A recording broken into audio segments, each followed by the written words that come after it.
We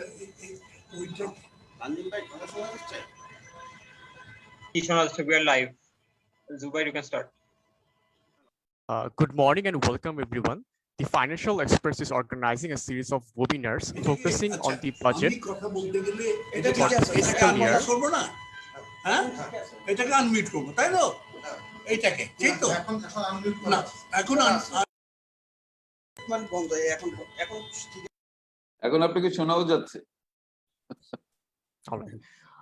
So the Financial Express is organizing a series of webinars focusing on the budget of the fiscal year 2021 and 22 as a part of its digital engagement. The topic of the second episode is business profitability and competitiveness in Bangladesh. This webinar will be moderated by Professor Selim Raihan sir, who is currently a professor at the Department of Economics, University of Dhaka, also the Executive Director of South Asian Network on Economic Modeling, also known as SANEM. Over to you, sir. Thank you so much. I think it's my privilege to actually moderate a session like this where so many dignitaries are here, and I personally know each of them. And thank you so much for attending this very important webinar organized by Financial Express. I also thank Shah Husain Imam Bhai to invite me to moderate this session. So today's topic is, if I be specific, it is business profitability and competitiveness in Bangladesh. So we'll hear from the panelists, but I thought that at the beginning I can actually highlight three or four issues so that we can have a more kind of focused discussion centering around these topics. The first is that, of course, we are having this COVID-19 impact on the economy, and this is very, very unprecedented. We didn't have this kind of experience over the last 5 decades or so. This is a very new experience for the country. And then probably would like to hear from the distinguished panelists that how the policymakers, they are responding to this crisis. We had the first wave of the COVID health crisis, and then towards the end of last year, and also the beginning of this year, we found there were some process of recovery. But then since March or beginning of April, we are seeing the second wave. And still we are in the kind of second wave, and there are a lot of uncertainties related to this, the impact or the recovery. So I think this is a kind of a situation where we need to have a better understanding of the impact and as well as on the recovery process. So as we have seen that there are in the economy, when it comes to the impact of COVID-19, different sectors have been affected by different degrees. It's not the case that all the sectors, they have been affected by same magnitude. So, but unfortunately, I think this is one point I'd like to really raise here, that unfortunately, we haven't seen much effort from the government institutes to actually have those kind of surveys or collection of data to understand the impact on the economy, by what which sectors been affected by what magnitude, and the kind of as I said, that sectors have been affected by different degrees. I just want to highlight that probably one of the very rare data which has been collected by think tanks, and one of the leading think tanks is SANEM. Actually, SANEM since June last year started conducting the quarterly business confidence index survey, and 500 firms and from 14 sectors in the manufacturing and services sectors. So SANEM conducted 4 rounds of surveys, and in April this year presented the findings of this survey. I just want to highlight why I'm quoting SANEM's Business Confidence Index survey, because that survey particularly focused on this profitability and competitiveness, the 2 major areas of discussions today. Out of the 6 indicators, SANEM actually conducted, in the business confidence survey, covered the 6 areas. Profitability was there, investment was there, and business cost. And also, in that survey, there was an effort to construct what SANEM called Enabling Business Environment Index, incorporating 10 major areas. And I'm glad that actually today in the discussion of what the topics were shared with me, the areas were related to tax, access to finance, corruption, trade, logistics, and related few other areas. So what were the major findings? And I think this is something I would really like to place on the table so that the discussions can be very focused. The findings was that the overall business cost is still very high in Bangladesh. Even during the pandemic, the business cost did not decline. Even in some of the surveys, the 4 rounds of surveys, we found that even especially in the second and third round of the surveys, the business cost actually increased. And I'd like to remind you that the 4th round of the SANEM survey was conducted in March and April, which actually was during that second wave. So it could not capture the full effect of the second wave. But the business community from the 500 firms, they actually revealed the their anxiety that they are fearing that because of the second wave in May, June, July, there was likely to be a rise in business cost, or the business environment is likely to be more tightened or constrained. So I think I'd like to hear from the distinguished panelists, how do they feel, and what are when it comes to these major areas of business environment, what would be the status and how to move ahead. One important area of concern also is that when it comes to the impact of COVID-19 as well as the recovery process, we have found some major differential pictures when it comes to whether the firm is in the micro and small sector or micro small firms, or where they are medium or large scale firms. Because we found that if the micro and small and medium firms, probably they are seriously lagging behind compared to the large scale firms. And it is extremely important to understand that these micro and small enterprises, many of them in the manufacturing and services sectors, they work as very critical component in the supply chain. So I wrote probably a few months back that when we are observing that a large growth in remittances and some recovery in the export sector, this can be misleading in the sense because during the COVID-19, we have seen the supply chain got really broken down. And as I said, that MSMEs, they really play a very important role in the supply chain. So even if you have large growth in remittances and some reasonable growth in exports, because of the broken supply chain, we may not see the kind of economic recovery. So my point is that we need to really emphasize on the micro and small enterprises, how the recovery can take place. So another important point is that when it comes to economic recovery, when it comes to business environment or profitability or competitiveness, unless and until we can contain the health hazard or the health crisis, and we can't actually have this widespread vaccination, so that recovery will not be sustainable. So given this context, what to do? What would be the measures? I would really like to hear from the honorable panelist. My next point is on the stimulus package. Is that I think Bangladesh, it's really praiseworthy that Bangladesh probably is one of the few countries in South Asia that took the leadership back in April last year to announce the stimulus package. And that is really, really praiseworthy. And the stimulus package is kind of sizable. It's not something insignificant. But I remember back in May last year, I wrote that the success of stimulus package depends on 3 things: financing, management, and monitoring. So while I found that, I think it's my argument is that the financing probably still is not a big issue, but the management and monitoring, they remain still a serious issue, because we have found that in many of surveys so far undertaken by several think tanks, including SANEM, they found that the micro and small enterprises, they are the least recipient of the stimulus package. So, and there are many structural bottlenecks in accessing the stimulus package. So what would be the kind of suggestion, and what would be the reforms, and what could be the steps needed to make stimulus package more effective? How we can make the management of the stimulus package more effective, as well as still the monitoring process is not in place, what to do? And are we talking about a second wave of stimulus package, second stage of set of stimulus package? My final points are related to the competitiveness, because while we are seeing that the North America and European Union, and actually in Europe, there is a now kind of recovering process, especially it is related to their widespread vaccination. And these economies are recovering. But are we able to take the advantage of this recovery because our export is very much destined to these two regions?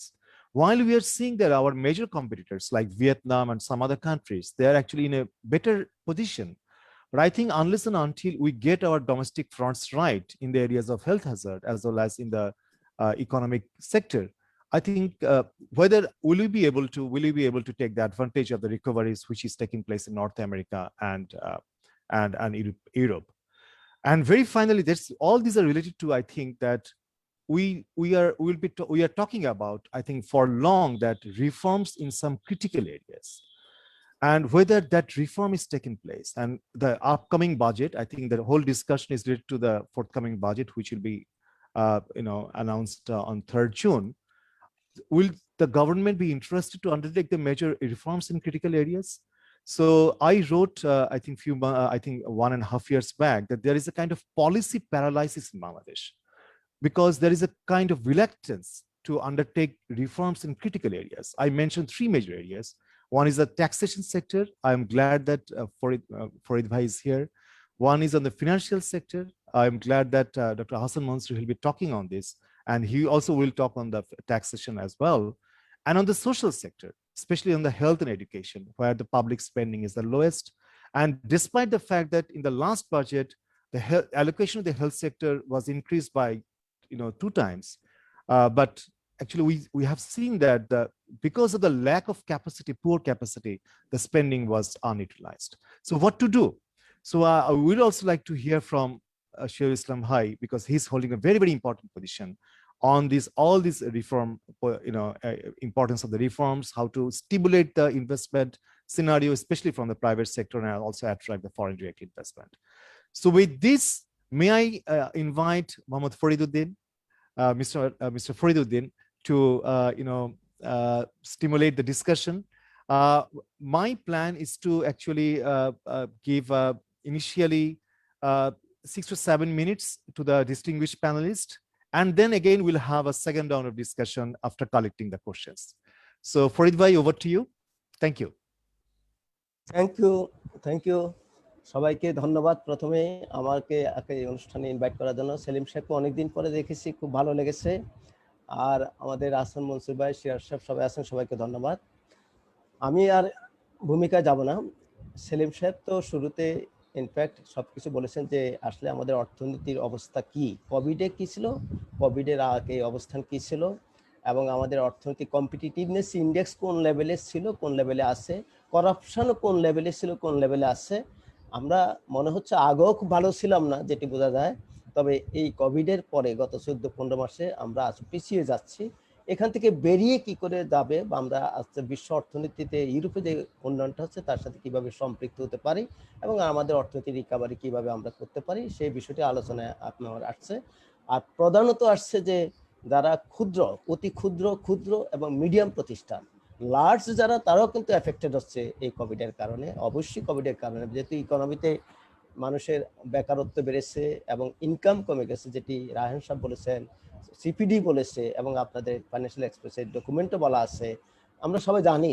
কাজেই আমাদের মূল লক্ষ্য হচ্ছে যে ক্ষুদ্র, অতি ক্ষুদ্র, মাঝারি এবং বড় প্রতিষ্ঠানগুলিকে অর্থনীতির মূল ধারায় আগে স্বাভাবিক অবস্থায় কিভাবে আনা যায়, সেটি হচ্ছে মুখ্য বিষয়। তো আমার মনে হয় যেহেতু এখানে ফাইন্যান্সিয়াল সেক্টরে আহসান মনসুর ভাই আলোচনা করবেন, আমি সেই দিকে আলোকপাত করবো না। আমি প্রধানত আমার আলোচনাটা সীমাবদ্ধ রাখবো ট্যাক্সেশনের উপরে, এবং এই কারণে রাখবো যে আমি আসলে এনবিআর এর লোক ছিলাম। আমি সবসময় বলে আসছি যে রায়হান সাহেব বলেছেন যে গত 1.5 বছর বা কয়েক মাস, আমি যদি ঠিক মতো শুনে থাকি, যে পলিসি প্যারালাইসিস চলছে। তো পলিসি প্যারালাইসিসের 3টে এরিয়ার মধ্যে একটা এরিয়া উনি ট্যাক্সেশনের ক্ষেত্রে কোনো রিফর্মস হচ্ছে না বলে বলছেন। আমি কিন্তু সবসময় বলে যাচ্ছি যে গত 10 বছর, 12 বছর, 15 বছরও এনবিআর এ কোনো রিফর্মস হয়নি। যা কিছু সংক্ষিপ্ত হয়েছে ক্ষুদ্র, সেটি কিন্তু কোনো সরকারের উদ্যোগে হয় নাই। যা হয়েছে সে বেসিক্যালি ডেভেলপমেন্ট পার্টনারদের উদ্যোগ হয়েছে। আর ডেভেলপমেন্ট পার্টনাররাও কিন্তু তাদের কান্ট্রি প্রোগ্রাম বা তাদের অর্গানাইজেশনের প্রোগ্রামের অংশ হিসেবে তারা এই সমস্ত আমাদের কাছে দিয়েছে, এবং এনবিআর হয়তো বা সেগুলি কোনোটা সাফল্যের সাথে, কোনোটা অর্ধেক সাফল্যের সাথে, কোনোটা ব্যর্থতার সাথে বাস্তবায়ন করেছে। রেজাল্ট কিন্তু কিছু হয়নি। আর রিফর্মস কিন্তু একটা ইন্টিগ্রেটেড এফোর্টস, এটা কিন্তু পিসমিল বা একটা সেগমেন্ট, কোনো আলাদা কোনো বিচ্ছিন্ন ব্যাপার নয়। এনবিআর যে সমস্ত রিফর্মস হয়েছে সেগুলি কিন্তু সবসময় স্পোরাডিক, বিক্ষিপ্ত, বিচ্ছিন্ন, এবং এটা হোলিস্টিক অ্যাপ্রোচে এনবিআর কখনো রিফর্মস হয় নাই, এবং রিফর্মস করার মতন কোনো রাজনৈতিক তাগিদেও আমরা কখনো দেখি নাই। এবং এনবিআর ভিতর থেকেও কিন্তু যারা এনবিআর দায়িত্বে ছিলেন আছেন তারাও কিন্তু কখনো এই সমস্ত উদ্যোগ নেন নাই। এবং আমার বিশ্বাস এই ব্যাপারে কেউ দ্বিমত করবেন। এই জন্য যারা এখানে আসছেন প্লাস দেশি বিজনেস কমিউনিটি বা যারা সিভিল সোসাইটি যারা আছেন, থিঙ্ক ট্যাঙ্ক তারা আছেন, তারা ডেফিনেটলি দাবি করে কখনো বলতে পারবেন না যে এনবিআর এর কর্তৃপক্ষ সবাইকে ডেকে যে রেভিনিউ ডিপার্টমেন্টকে কি করে ঢেলে সাজানো যাবে, আন্তর্জাতিক মানে উন্নীত করা যাবে, সে ব্যাপারে সবার মতামত নিয়ে একটা কান্ট্রির আন্তর্জাতিক মানের একটি প্রোগ্রাম কখনো করার উদ্যোগ নিয়েছে, এরকম কিন্তু কখনো হয় না। আমি দীর্ঘ 10 বছরে এনবিআর মেম্বার হিসেবে কাজ করেছি এবং আমি এর সাথে জড়িত থাকার চেষ্টা করেছি, কিন্তু আমি দেখি নাই, এখনো দেখি না। আমি যেটা বলছি সেটা হচ্ছে যে আমাদের এই যে কম্পিটিটিভ বিজনেস প্রফিটেবিলিটি এবং কম্পিটিটিভনেসে, এটা তো আগেও খুব ভালো ছিল না, এখন খারাপ অবস্থা, সেটি বেসিক বলা। তো এখানে ট্যাক্স কিন্তু সবসময় একটা সমস্যা। আমাদের ট্যাক্স কিন্তু আপনারা দেখেন যে আমাদের 3টা এরিয়া ট্যাক্স। একটা হচ্ছে আমাদের ইম্পোর্টের ক্ষেত্রে ট্যাক্স, যেটাকে আমরা কাস্টম ডিউটি, ভ্যাট বা যাই বলি না কেন, আমদানি পর্যায়ের কর, ইন্টারন্যাশনাল ট্রেডের উপরে। আরেকটা হচ্ছে ডোমেস্টিক কনজাম্পশন ট্যাক্স, ভ্যাট। আরেকটা হচ্ছে আমাদের ডাইরেক্ট ট্যাক্স বা আমরা যেটাকে কর্পোরেট ট্যাক্স বা প্রাইভেট ইন্ডিভিজুয়াল ট্যাক্স বলি। 3টা এরিয়া এনবিআর কাজ করে, আমি 3টার উপরে আলোচনা করব। আপনি দেখেন কাস্টমসে আমদানি পর্যায়ে আপনি 90-র দশকে আমাদের ট্যাক্সের লিবারালাইজেশন যতটুকু হয়েছে ডব্লিউটিও নিয়ম কানুনের সাথে আমাদের অর্থনীতিকে কম্পিটিটিভ করার জন্য, ফিলোসফিটা ছিল যে আমাদের আমদানি পর্যায়ে ট্যাক্স আমরা কমায় নিয়ে আসবো, প্রোটেকশন যতটুকু দরকার অতটুকু রেখে ডোমেস্টিক ইনভেস্টমেন্টকে প্রমোট করার জন্য এবং ডোমেস্টিক ইন্ডাস্ট্রিকে প্রমোট করার জন্য যতটুকু দরকার আমাদের ট্যারিফ সেভাবে করবো। এবং সেই লক্ষ্যে কিন্তু 90-র দশকে কাজ হচ্ছিল। আর ডোমেস্টিক ভ্যাট নতুন আইন আমরা করে ডোমেস্টিক ইনফর্মাল ইকোনমিকে এবং বিনিয়োগকে আমরা উৎসাহিত করব, রেভিনিউ আদায় করব। এবং 2টা ডেভেলপমেন্টের ভিতর দিয়ে আমরা ডাইরেক্ট ট্যাক্স কনজাম্পশন বা আমাদের যেটা কর্পোরেট ট্যাক্স সেটা আদায় করব। ফিলসফি ছিল যে আমাদের যে সেই 10 বছর 15 বছর আগে যে আমাদের ইম্পোর্ট পয়েন্টে ট্যাক্স রেভিনিউ সবচেয়ে আমদানি পর্যায়ে ট্যাক্স বেশি আসতো, সেই ফিলসফিটা ধারাটা আমরা পরিবর্তন করি। আমাদের ছিল টার্মিনাল ইয়ার এসে আমরা ইনকাম ট্যাক্স বা কর্পোরেট ট্যাক্স সবচেয়ে বেশি কালেকশন করব। ইনফ্যাক্ট 18-19 বছরের বাজেট বক্তৃতা আপনি দেখবেন মাননীয় মন্ত্রীরা ওনারা বারবার বলেছেন যে তাদের টার্গেট হচ্ছে 50% ডাইরেক্ট ট্যাক্স কালেকশন করা এবং তারপরে হচ্ছে ভ্যাট আদায় করা এবং সবচেয়ে কম আদায় করবে আমদানি পর্যায়ে ট্যাক্স। কিন্তু আনফর্চুনেটলি এখনো পর্যন্ত, এই বছর পর্যন্ত আপনারা যদি ক্রিটিক্যালি অ্যানালিসিস করে দেখবেন তাহলে এখনো পর্যন্ত আমদানি পর্যায় থেকেই কিন্তু রাজস্ব সবচেয়ে বেশি রেভিনিউ আদায় করে। আনফর্চুনেটলি এখনো কিন্তু ডাইরেক্ট ট্যাক্স 3য় পর্যায়ে আছে এবং ভ্যাট 2nd পর্যায়ে আছে। ভ্যাট কিন্তু regressive tax in the sense যে রায়হান সাহেব বলেছেন, সিপিডি বলেছেন যে কোভিডের ফলে মানুষ কিন্তু গরিব মানুষেরা গরিব হচ্ছে এবং এসএমই খাত মাইক্রো লেভেলে যারা আছে তারা বেশি নিঃস্ব হচ্ছে, তারা কম্পিটিশনে আরো বেশি পিছিয়ে যাচ্ছে, ল্যাগিং বিহাইন্ড বলেছেন। কাজী যদি ডাইরেক্ট ট্যাক্স সেটা আমদানি পর্যায়টা হোক অথবা ডোমেস্টিক ট্যাক্সেরটা হোক, এটাই যদি এখনো বেশি কন্ট্রিবিউট করে আমাদের রেভিনিউতে আর ডাইরেক্ট ট্যাক্স ইনকাম ট্যাক্স যদি কম করে, তাহলে এটা কিন্তু প্রমাণ করে যে ওই দুটো ট্যাক্স আমদানি পর্যায়ের ট্যাক্স এবং ডোমেস্টিক কনজাম্পশন ট্যাক্স এটা আমাদের স্মল মিডিয়াম প্রতিষ্ঠানগুলির ক্ষেত্রে অনুকূল নয়। আপনি আমদানি পর্যায়ে দেখবেন 6টি ট্যাক্স এখন বর্তমান আছে: custom duty, regular duty, supplementary duty, advance tax, advance income tax. 2টা ট্যাক্স কিন্তু কাস্টমসের নয় আন্তর্জাতিকভাবে, একটা হচ্ছে অ্যাডভান্স ট্যাক্স, একটা হচ্ছে অ্যাডভান্স ইনকাম ট্যাক্স। দুটো, একটা ভ্যাটের আর একটা ইনকাম ট্যাক্সের, এবং দুটোই কিন্তু কোনোভাবে কাস্টমসে এখনকার পৃথিবীতে যেতে পারে না। কিন্তু আমাদের দেশে আমরা নিয়েছি। আনফর্চুনেটলি এটা নিয়ে কিন্তু কোনো ব্যক্তি, সেটা প্রাইভেট সেক্টর অথবা থিঙ্ক ট্যাঙ্ক অথবা কেউ কিন্তু কোনো উচ্চবাচ্য করছেন না। প্রাইভেট সেক্টরে কিন্তু এটা নিয়ে কোনো কথা খুব একটা সিরিয়াসলি বলছেন এমন বলা যায় না। অবশ্যই এই বছর ফেডারেশন চেম্বারের প্রেসিডেন্ট সাহেব এনবিআর এই দুটাকে উঠাই দেওয়ার জন্য উনি লিখিতভাবে এনবিআরকে রিকোয়েস্ট করেছেন। আগেও বিচ্ছিন্নভাবে বলেছেন, কিন্তু খুব স্ট্রংলি জোরালোভাবে এই বিষয়টি কখনো আসে নাই। তো তাহলে 6টি ট্যাক্স আমদানি পর্যায়ে, সেই কারণে ওই ট্যাক্সটা যদি আপনি যোগ করেন তাহলে কিন্তু আমদানি পর্যায়ে এখনো হাইয়েস্ট ট্যাক্স। এবং এই ট্যাক্সের ইনসিডেন্স আমদানি পর্যায়ে বেশি থাকাতে এখানে মানি লন্ডারিংও বেশি হচ্ছে, মিস ডিক্লারেশনও বেশি হচ্ছে। মিস ডিক্লারেশন যে বেশি করতে পারছে তার প্রফিটেবিলিটি বেশি, যে করতে পারছে না তার প্রফিটেবিলিটি কম, তার কম্পিটিটিভনেস কম। এটা খুব সিম্পল হিসাব, কারণ কস্টিং এর মধ্যে প্রোডাক্ট কস্টিং এ কিন্তু ট্যাক্স একটা মেজর ফ্যাক্টর। এখানে যদি আপনি কোনোভাবে ফাঁকি বেশি দিতে পারেন অথবা অন্যান্য ইউটিলিটিজের যে সমস্ত চার্জ আছে এগুলি যদি কোনোভাবে ফাঁকি দিতে পারেন তাহলে ডেফিনেটলি প্রফিটেবিলিটি কম বেশি। এবং এখানে আর ডাইরেক্ট ট্যাক্স দিতে মেজার করবেন সেই সুযোগও নাই, কারণ অধিকাংশ কিন্তু আপনাকে সোর্স ট্যাক্স অথবা অ্যাডভান্স ট্যাক্স দিয়ে এবং অ্যাকচুয়াল অ্যাকাউন্টিং ভিত্তিক ট্যাক্স এমনকি কোম্পানি ক্ষেত্রে খুব একটা অনেক ক্ষেত্রে পাবেন না। আপনি সেখানেও গোজামিল, এবং সেখানে আবার বলা হয়েছে যে যদি আপনার অ্যাকচুয়াল অ্যাকাউন্টিং ভিত্তিতে অথবা সোর্স ট্যাক্সের ভিত্তিতে বা টার্নওভারের ভিত্তিতে তিনটার ভিত্তিতে যেটা হাইয়েস্ট হবে সেটা আদায় করা হবে। এটি আন্তর্জাতিক নিয়ম নীতির প্রিন্সিপালস অফ ট্যাক্সেশনের সম্পূর্ণ পরিপন্থী, কিন্তু আনফর্চুনেটলি এটি কখনো পর্যন্ত সিরিয়াসলি কোনো মহল থেকে এখনো পর্যন্ত আসছে না। আমি পলিসির কথা বলছি, অর্গানাইজেশনের কথা, ক্যাপাসিটির কথা পরে বলবো। ডোমেস্টিক ট্যাক্সের কথা দেখেন, ভ্যাট 2012 সালে একটা আইন করা হয়েছিল আন্তর্জাতিক মানে, এবং সেটা কিন্তু ডেফিনেটলি দেশে বিজনেস এবং ইনভেস্টমেন্ট রেভিনিউ সবের জন্য ফ্রেন্ডলি ছিল। ওখানে ব্যবসায়ীরা মাত্র সামান্য 2-3টি বিষয় নিয়ে আপত্তি করেছে। একটা হচ্ছে রেটটা নিয়ে, whether this economy can accommodate support 15% VAT or not। আমরা বলেছি, আমি পার্সোনালি বলেছি বাংলাদেশে 7-8% বেশি, এখনো বলে যাচ্ছি 7-8% বেশি ভ্যাট হতে পারে না।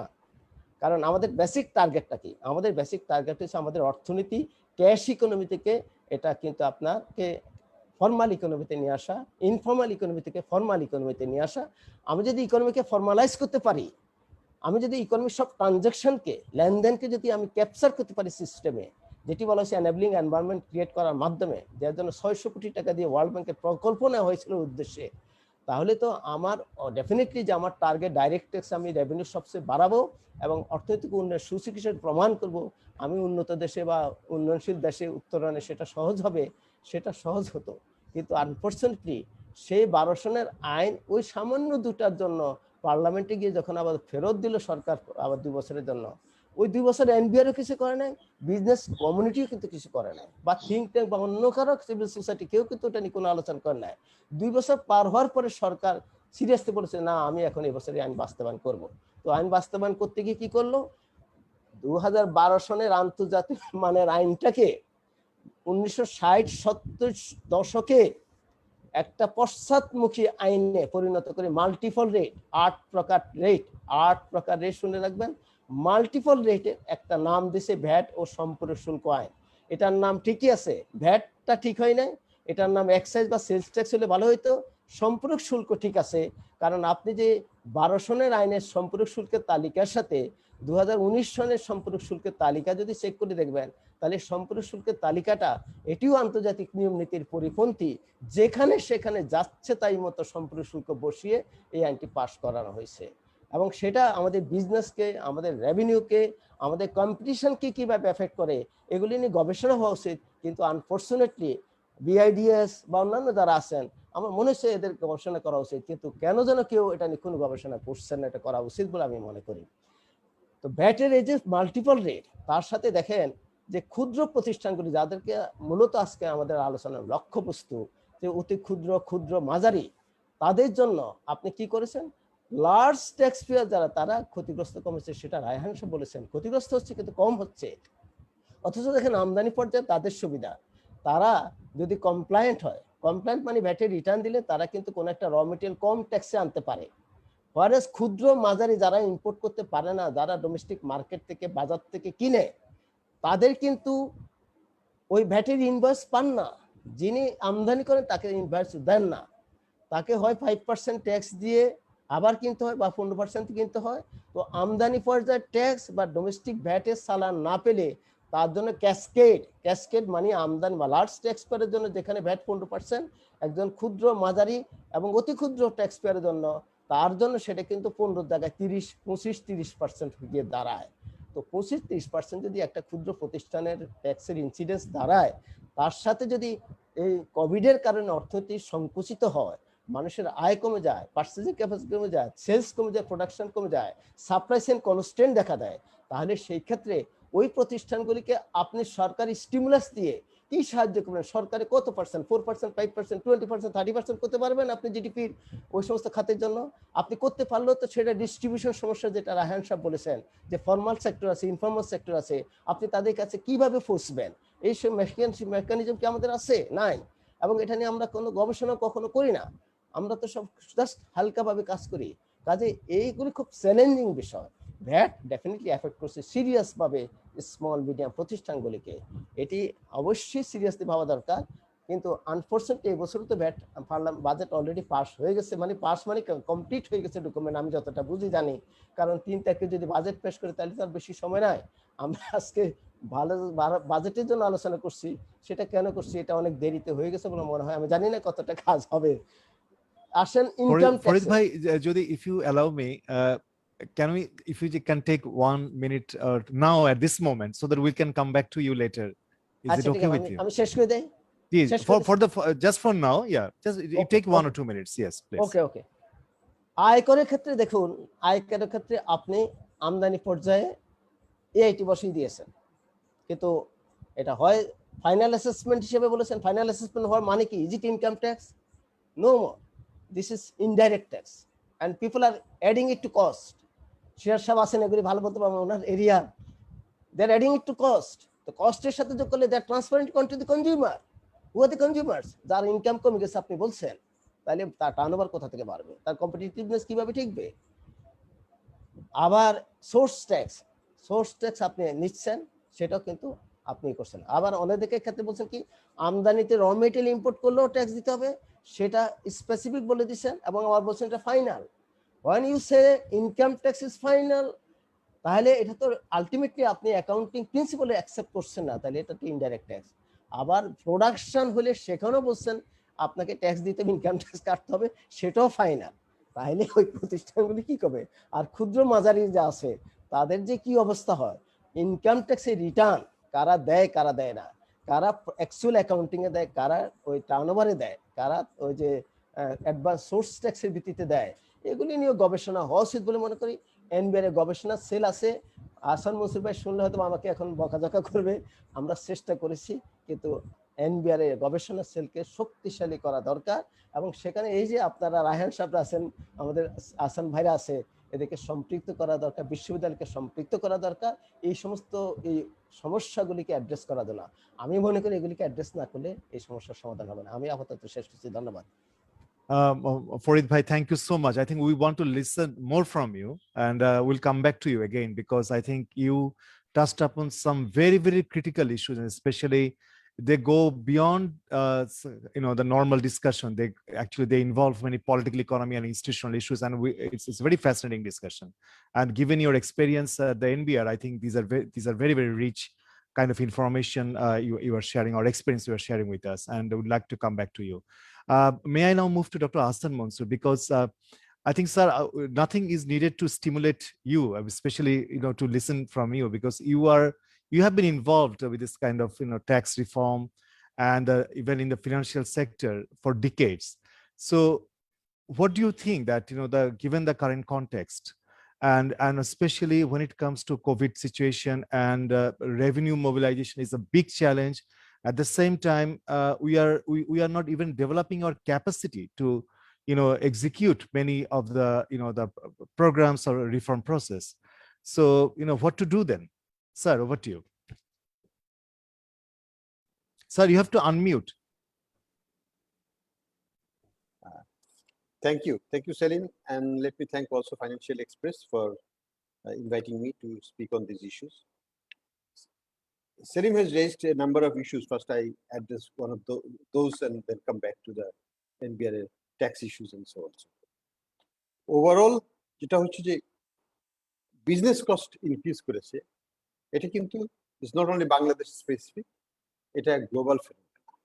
আমরা দেখেছি যে প্রত্যেকটা আইটেম, সেটা যদি আমি ধরি যে ফুড প্রোডাক্টস দাম বেড়ে গেছে, if you look at the food index is on all time high. যদি আমরা দেখি রাইস বা সিরিয়ালের দাম, গম, চাল সবগুলোর দামই কিন্তু গ্লোবাল মার্কেটে বেশি। এখন আমরা যদি দেখি স্টিল, সিমেন্ট, ক্লিঙ্কার্স, কনস্ট্রাকশন ম্যাটেরিয়ালস দাম অনেক বেশি বেড়ে গেছে প্রি কোভিড। এর সাথে আবার যোগ হয়েছে serious increase in shipping cost. Shipping cost double হয়ে গেছে রীতিমতো, যেটা পাঠাতে $200 লাগতো সেটা এখন $600 চেয়ে বসছে। So all these things are impacting the cost structure. শুধু বাংলাদেশে না, পৃথিবীর সব জায়গাতেই কিন্তু এটা হয়ে যাচ্ছে। এবং এভরিথিং সেড এন্ড ডান, কোভিডের সময় লোকে মাইগ্রেট করবে চায়না থেকে ইত্যাদি, those are whatever may be, but bottom line is that China is running its factories 24 hours, 7 days plus, and they cannot produce anymore. And that's the situation. There's a huge line of ships in Los Angeles port from China. They're offloading goods because America has come out of the COVID, and they are demanding things in numbers that has never seen before. So you have this bottleneck. They cannot produce. They have huge number of demand for cars, but they cannot produce it because there's a shortage of chips. They have huge number of electronic goods to produce, but they cannot produce because of shortage of chips. So there are serious supply bottlenecks at various points which we could not overcome, and the result is cost escalation everywhere. Bangladesh is no exception. That's why we were saying that yesterday the soybean oil, which used to be 510 taka for 5 kg, is now 750 taka. They refixed it yesterday. So that's the reality. What can you do? We have to live with it until situation normalizes in the next 6 months to 1 year, perhaps. Impact of COVID, yes, of course, it is not a very even-handed thing. SMEs have been badly affected, much more badly affected than the large enterprises, and the difference is quite visible. The thing is that we don't have the full picture of it.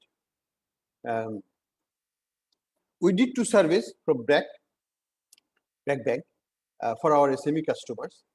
The one thing that comes out is that while the first shock was very significant on the economy, the second one, which was done right in the month of April, early part of April, shows a kind of like it went up to say about 65-70% in the normal activity level.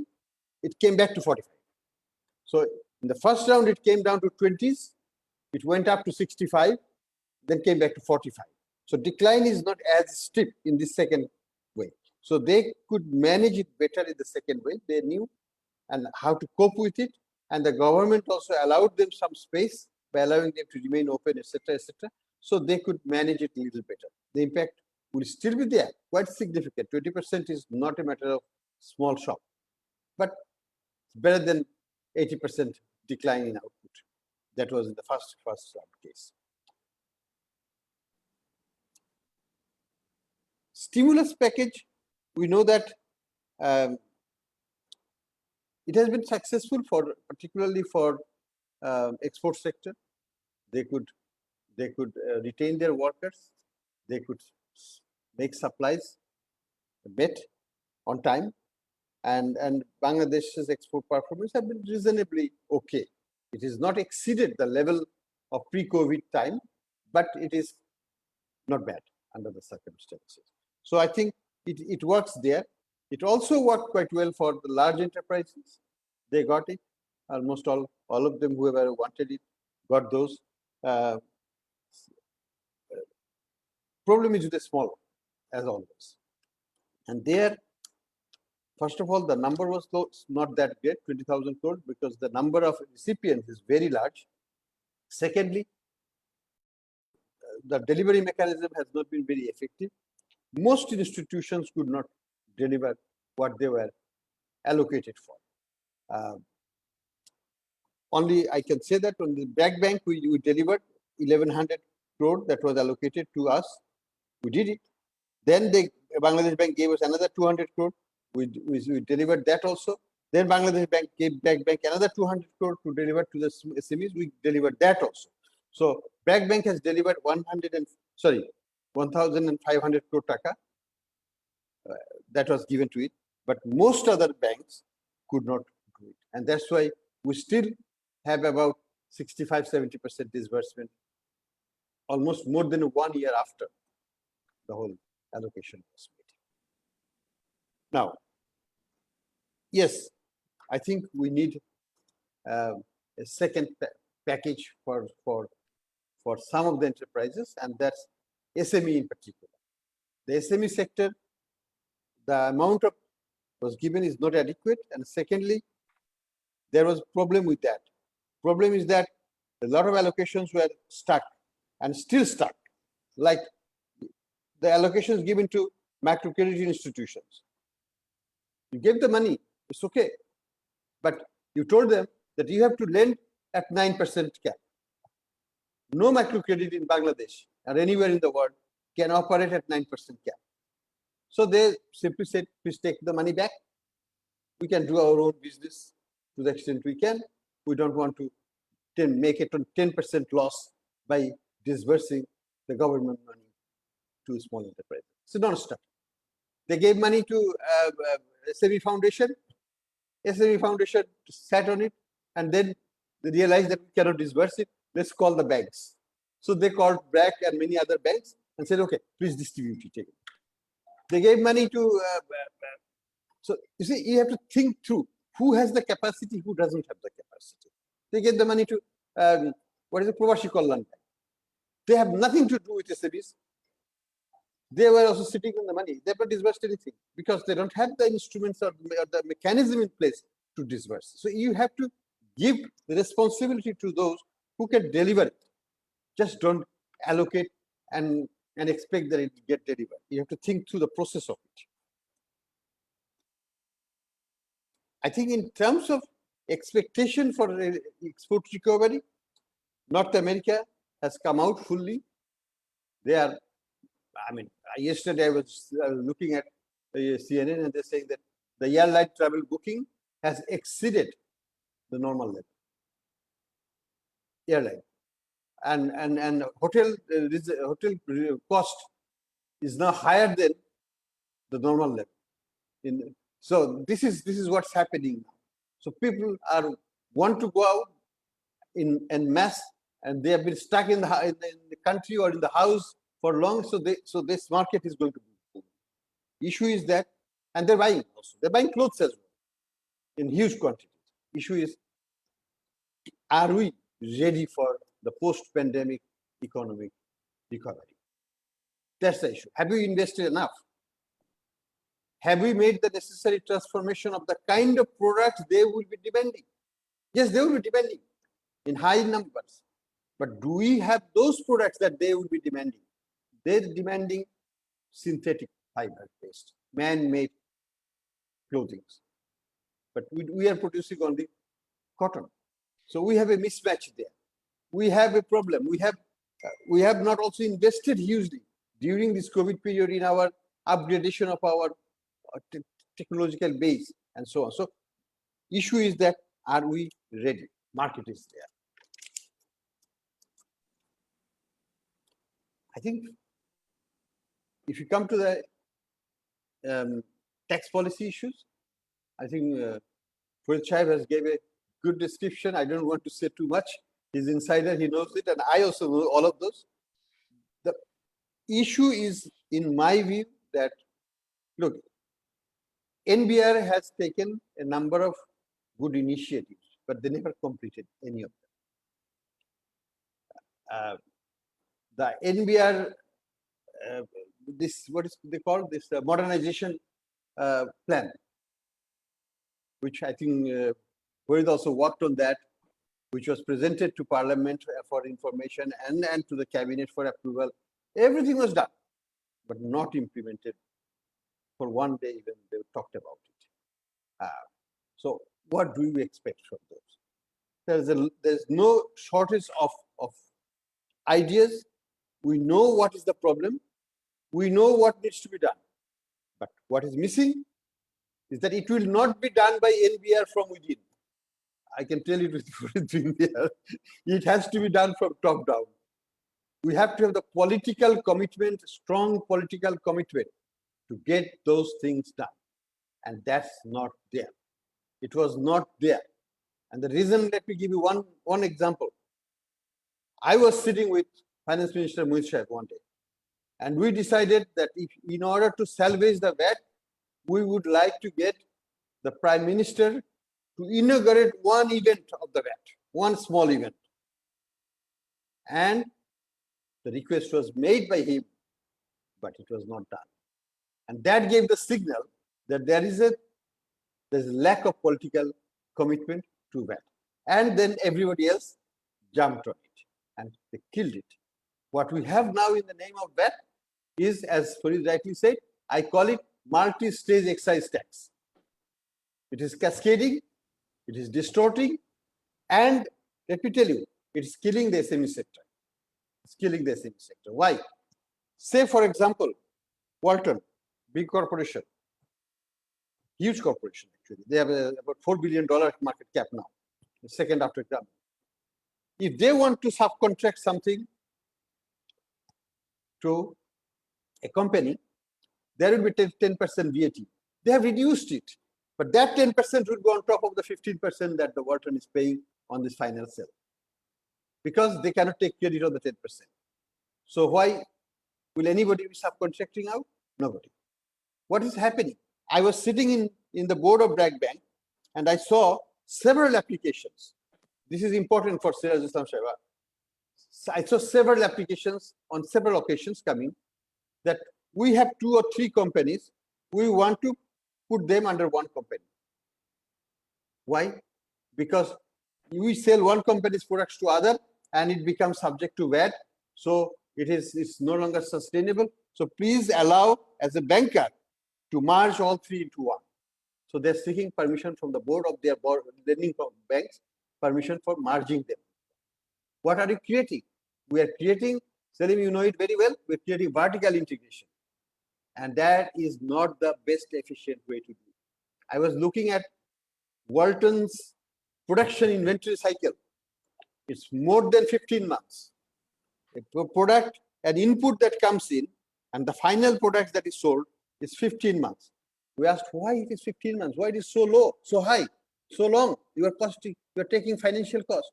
They said, we bring raw material, we process it to nuts, bolts, screws, we process it to make it a condensers or plastic mold for fridge, we make it compressors.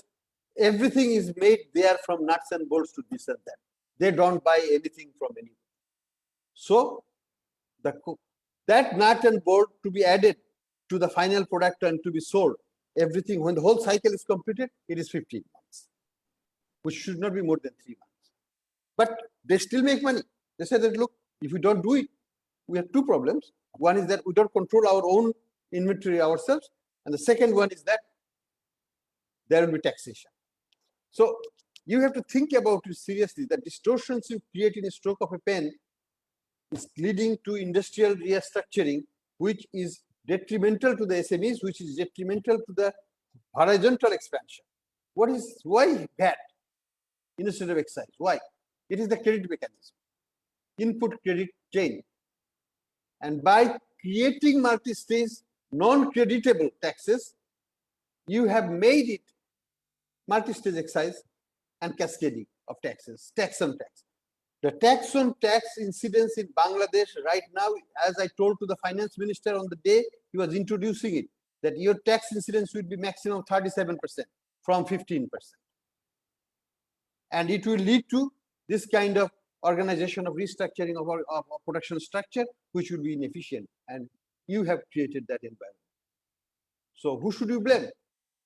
Ill thinking, not talking to the professionals, but talking to the XYZ from different pressure groups, and then you ended up with 8 rates. And what highest rates at the bottom part, lowest rate at the end part. How do you do input credit? No input credit cannot be done because my import duty stays VAT is 15, my retail sales point VAT is 5. So if I do input credit, I'll be refunding all the money. So that is a non-starter.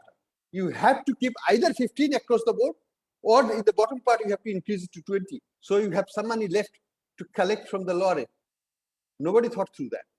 So result is that you went back to 1921 excise and salt tax of British India. That's what we have after more than a century. So this is the fate. Anyway, finally, I will conclude with these things, that we need to change our political narrative. We need to change in the sense that the government needs to be critical of itself Government needs to acknowledge that we have problems. We want to address the problems.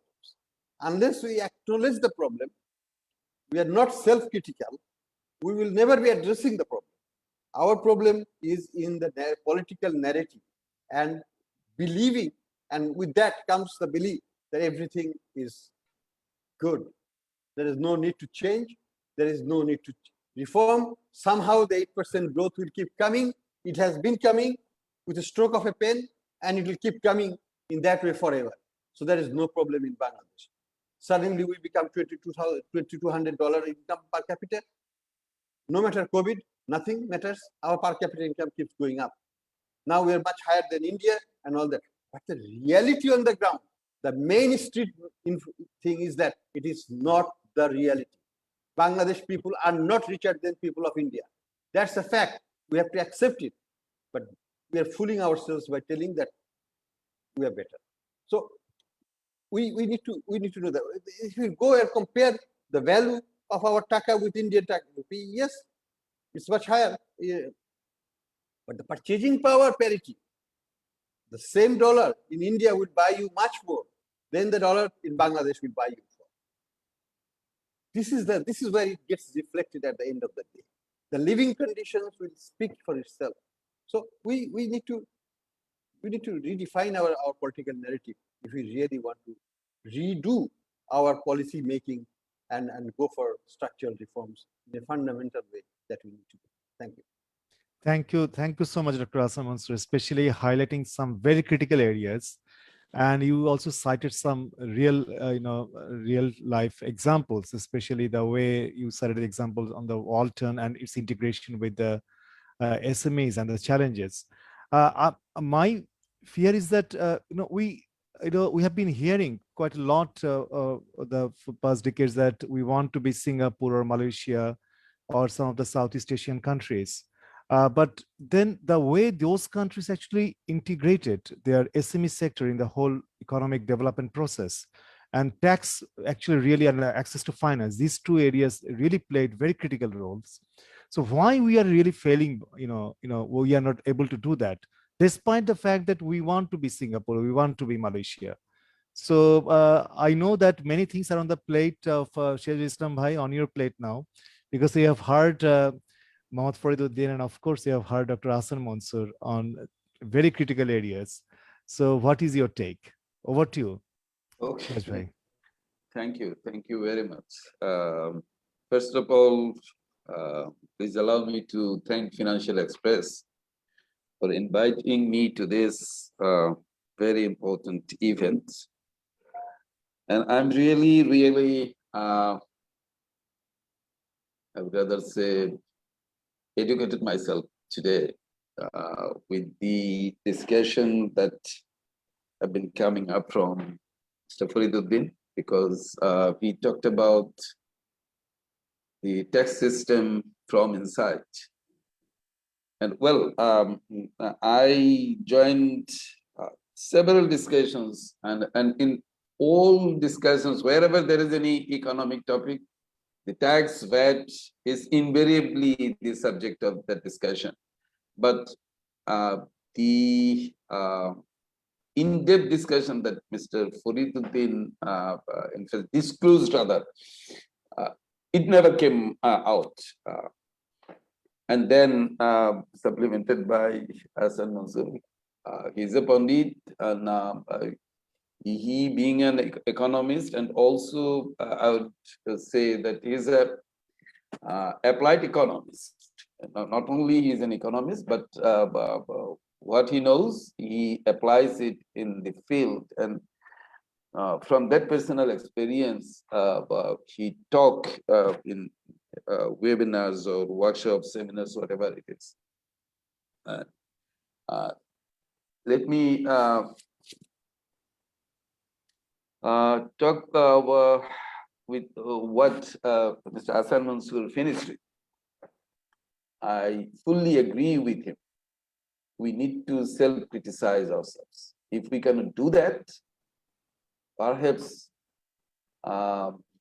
one fine morning we'll be realizing that what we are talking so long is not what we believed. এখানে সম্ভবত দ্বিমত করার কোনো সুযোগ নেই। আমি জানি না হাসান মনসুর সাহেব যদিও the day it was declared that the per capita income went up, he wrote against it. And I was wondering how come during this pandemic our per capita income goes up. I don't understand. I'm not an economist. I don't know the nitty-gritty of these things. But what I understand is when people are becoming poor, their purchasing capacity decreases. Then how the per capita income goes up? That's been my understanding. Maybe one thing happened. Even it happened in America, it happened across the world. The bigger corporate houses, they made money out of this critical pandemic situation. And sometimes it is so huge, which is beyond imagination. I don't know whether that happened in Bangladesh also. Some of the bigger corporate houses made money, and out of that, our average income went up. But I don't know. Ahsan Mansur, he can talk about it. I don't know. We need to. You need to self-criticize us. I mean, what we are doing, we need to define critically. It is in all sectors, not only in tax or VAT. Everywhere, complacency cannot be the norms. But I'm now working with the government after my retirement, and I found that some of my colleagues, they are quite complacent. And whenever because I'm working as a sort of spokesperson for the private sector, when I talk to my colleagues, sometimes I even hear that, why are you telling this? Bangladesh is doing quite well. Bangladesh, despite all these problems, what you are mentioning, Bangladesh is doing quite well economically. 8% GDP growth before the pandemic. Even during the pandemic, 5.24% growth, where most of the economies are in the negative growth. Why are you telling this? What my contention is, in a world where we are living, we cannot live alone. We are in the global market. You cannot ignore this fact that we are working in the global market. When we are in the global market, we have to compete with them. And for that competition, you need to have the competitive edge. And for that competitive edge to be achieved, yes, government policy is important. You cannot ignore this. If you ignore the government policies, then it will be really difficult, particularly during this pandemic and also post-pandemic. And another fact is adding up to this post-pandemic situation, that is the LDC graduation. And during the LDC graduation, many of the privileges that we are enjoying for our export, we will be losing those. And I don't know, unless we are getting prepared right from now, it will be really difficult in 2026. So I think that we need to think very critically what we are doing. Uh, Mr. Selim Raihan referred to one of the survey that was carried by SANEM. And we from BIDA also did one survey during June, July last year, during the first COVID attack. And I think the findings is almost similar. Yes, the larger companies, they suffered less. But the small and medium size companies, in fact, but they suffered more. And our report is already published. But last week, I received the published copy, and we distributed the survey report also. It's quite likely that this COVID incident affected the profitability and competitiveness, but new facts are coming up. This is very important. What Mr. Ahsan Mansur mentioned, that the Europe and also Mr. Raihan also mentioned this. Europe and North America are opening up. I would, in this case, I would appreciate the government decision. There was criticism when the government decided that it would keep the Kol Karkhana open. There was criticism from many of the think tank or civil society. But I think it was a very right decision that government decided to keep the industries and business open. Because had those been closed, now when the demand is that much in the Western world, and if you could not supply the committed supplies, that would put Bangladesh in a very difficult situation. That was a very wise decision, I would rather say. And this is also a fact. The micro and medium enterprises suffered. Even the stimulus packages, as both of you mentioned, 20,000 crore Dhaka. But that was not also disbursed. That's also fact. From BIDA, we requested the Bangladesh Bank for this risk mitigation mechanism, and Bangladesh Bank also came up with this credit risk guarantee scheme. Even after that, I don't know, that didn't work properly. I don't know why, but maybe one of the reasons that Ahsan Mansur mentioned is the administrative cost of microfinance is much more than what the government put the cap of 9%. That is one of the reasons might be. But I don't know. We need to find out some ways to help these SMEs because they are the lifeline of the economy. Around 80 lakhs SMEs are there in the country. If they cannot survive, then the economy cannot thrive.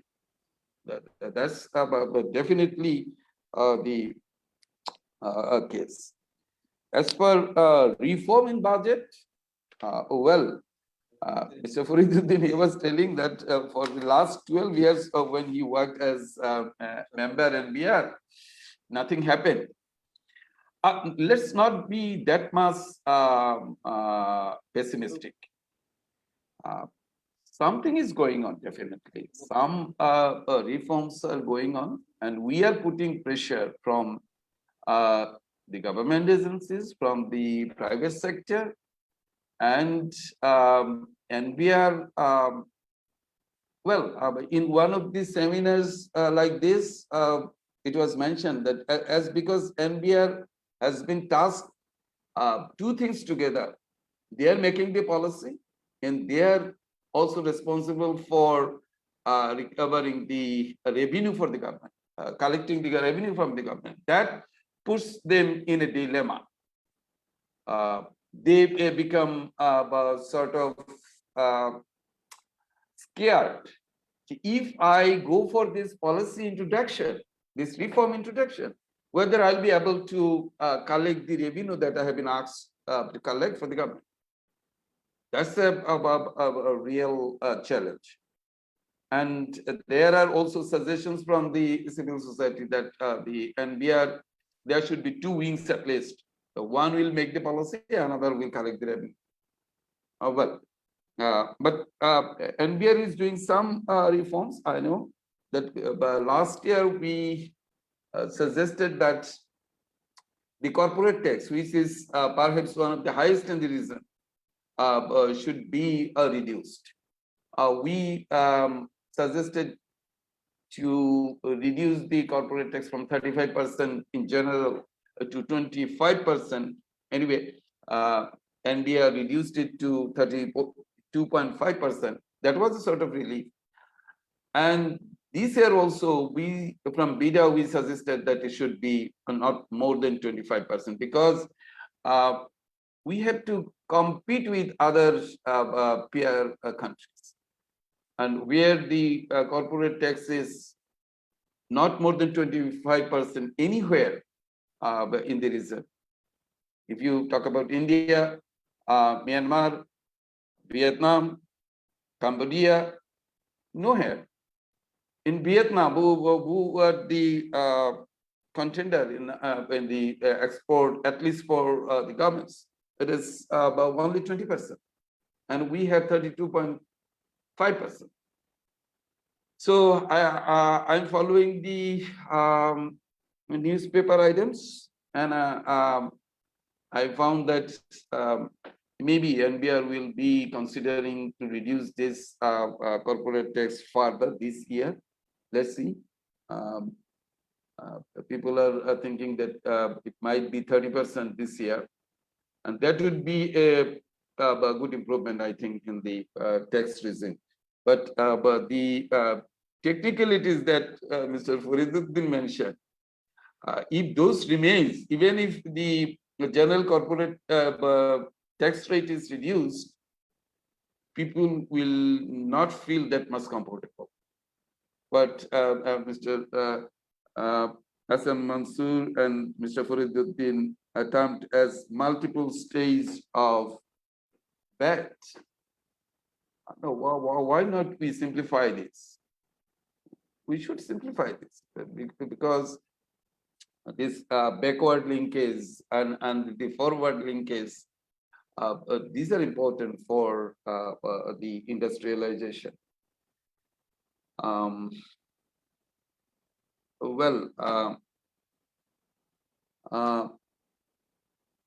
BIDA, in fact, you know that BIDA can recommend things, and we enrich ourselves from discussions like this. We take note of, and we, in fact, advocate on behalf of the private sector with the government agencies. The most challenging one is the NBR, definitely. But we are trying.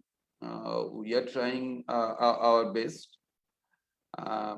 Bangladesh Bank so far during this pandemic, in fact, tried to ease out the complications that were there, and a lot of reforms they made during this pandemic, and they will continue this, I believe. So with this, let me finish here. I think do you want me to talk about the health issues now, or in Yes, the second? we'll definitely come back to you in the second stage. No, Well, definitely, and thank you. Before I finish, let Yes. me tell some other things. What I personally believe that is, tax is not only issue for competitiveness in the business or profitability of the business. I think management skill And other skills is very, very important. Let me tell you just one statistic. Even during this pandemic, the FDI inflow, the net FDI inflow is $2.5 billion. But both the equity and the intercompany loan drastically reduced during this period. But the reinvestment that increased by 11%. Out of this $2.5 billion, $1.566 billion was reinvested, which is 11% increase year on year, even during this pandemic, during the 2020 calendar year. Why this? Most of the this foreign investment is in the multinational companies. Definitely, some of them are in the local companies also, but most of them are in the multinational companies. How could they make profit out of this? My belief is that they can manage better. So this management of business is one of the the human resources they developed. That's very important. We need to develop these human resources across the economy. Unless we can do that, perhaps providing incentives, providing tax break, that will not suffice to compete in the world economy. Particularly in case of the digital economy. I see that Syed Almas Kabir already joined here. He will definitely talk about it. Our next economic power, because we have the most young people in our country. We need to train them as our resources. And if we could do that, perhaps we can overcome many of the challenges that will come up in our ways. That's very important. And well, let me finish here. I will talk on the health issues in the next bill. Thank you. Thank you, Sirazul Bhai. I think you touched upon many important issues. But I will take your last point when you talked about this digital, especially the building the capacity to Syed Almas Kabir, President basis. And thank you so much for joining to this very important webinar. So my question, and actually you have probably listened to the discussion when you joined, that are you on the right track actually when it comes to digitalization and getting the best out of the digitalization, especially involving the youth population, as mentioned by Sirazul Bhai. So, what are your takes? Over to you. Thank you. Thank you once again. So, Assalamu alaikum to everybody. Of course, the most important strategy to be that we should adapt to take advantage of the young population that we have is to develop the skills of this young people. We know that we have about almost, I believe, 3 million educated but unemployed people in Bangladesh right now. So why are these people unemployed when many people they always complain that we do not get good people, we do not get good employee or efficient employee. This is because those unemployed people, they have the knowledge, but they do not have the skill. So there is the difference between the knowledge and the skill, and this marriage of knowledge and skill has to be there, and this has to be made. So we have been talking to the academia for a long time. We have been talking to the University Grants Commission for a long time. That what is happening right now, if I just talk about IT, we have about 22,000 graduates every year. They graduate from our 150 public and private universities every year. But what happens, these people, these graduates, they are not employable. They have to go through a training program for the next 3 months to 6 months, and then they get the skill, and they become employable, and then they can join the workforce. So we have been talking to the academia that why don't you integrate that skill development thing within your syllabus, within the undergraduate syllabus, that if that is done, then those 3 months or 6 months, that period is not wasted for that particular student, or on the whole, the entire country. So we are actually wasting our human resources by not giving them the necessary skills when they are graduating. So this is very important. So skill development is very, very important. And another thing has to be remembered, that because the fourth industrial revolution is already here, actually, even 1.5 years back, we were talking about that it is knocking at the door, but now it is actually here. So the skills required to embrace the challenges of the fourth industrial revolution, they must be, these students, they must acquire those skills, those frontier technologies. These are like blockchain, this can be like robotics, this can be Internet of Things, all those technologies. So those are very, very important. Another thing is that I think the government must focus on the infrastructure. I thank the government because of the infrastructure, because the infrastructure was there. That is why we actually could continue our lifestyle, we could continue our businesses, our banking, everything when the lockdown started last year in March. From the very next day, we started, all these video conferencing. We were doing. The government was, approving all their files through e-Nothi. Later on, we have seen that the classrooms went online. The judging, the court became online. Even the entertainment was online. We were like streaming movies, and we were like at home and watching movies. So this. The infrastructure was there, and the government must be thanked for that. But that infrastructure must be strengthened, and that infrastructure is not giving the proper support to the remote areas.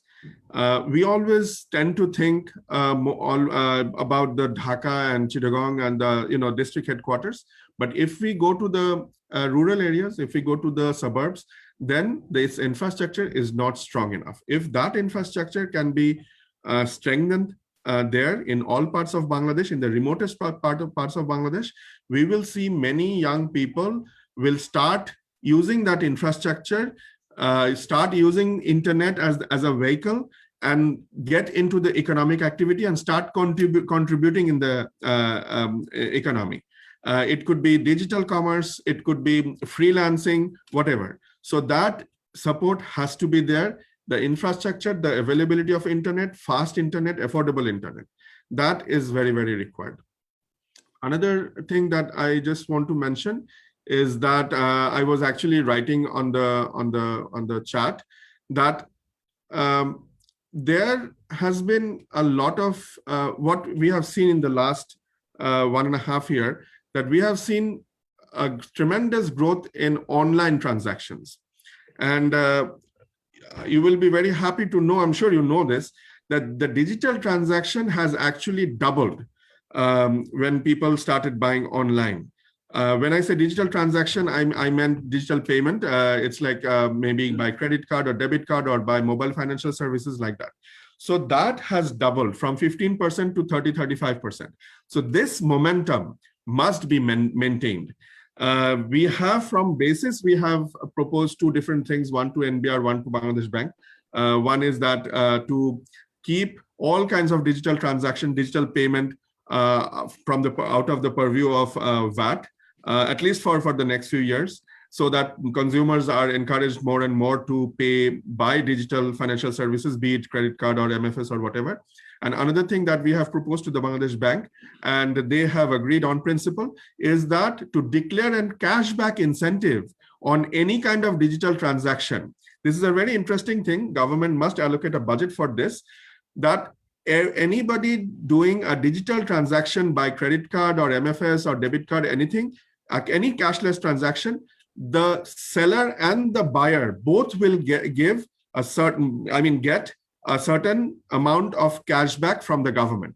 We proposed it at 5% to 2.5% and 2.5% between seller and the buyer, so that the both buyer and seller are encouraged to accept and pay digitally. So this will, we are sure that this will propel us towards a cashless society, and that will increase the awareness, that will increase the transparency and accountability, and ultimately, as a result, government will get more revenue in the long run. So this is another thing that we must focus on. So I actually joined late, so I'm really not sure that what we are exactly talking about, but this thing I really wanted to mention. So thank you very much. If you have any other specific question, I can answer that. Yes, I think we have some questions, but we'll come back to you in the second round. And thank you so much for educating us on these issues. And I really appreciate the kind of your positive attitude and also your optimism. And I think we must have this kind of optimism. So now in the second round, actually, what we'll have, I think we are supposed to actually finish by 1, but I think I take time, a little bit of time from Financial Express. Probably we can extend until 1:15 or 1:20, so that because we started a bit late. So in the second round, I'd request the panelists to use around 4 to 5 minutes max to respond to some of the questions which have been raised. So I start with Farid Uddin. Farid bhai, there's a question in the chat box, especially with respect to the income tax, and you actually talked very nicely at the beginning that how, despite the intention in different policy documents, the income tax collection has remained low. What do you think that what we really need to do, and why these efforts or the reform steps have not been that successful? Over to you, Farid bhai. Thank you again আমি একটু clarification দিচ্ছি, সেটা হচ্ছে বিডার chairman সাহেব বলেছেন, আমি কিন্তু খুব পজিটিভ। আমি এনবিআর এর রিফর্মের ব্যাপারে সবসময় কিন্তু একটা অ্যাক্টিভ রোল প্লে করেছি, এখনো করছি সরকারের মধ্যে না থেকেও।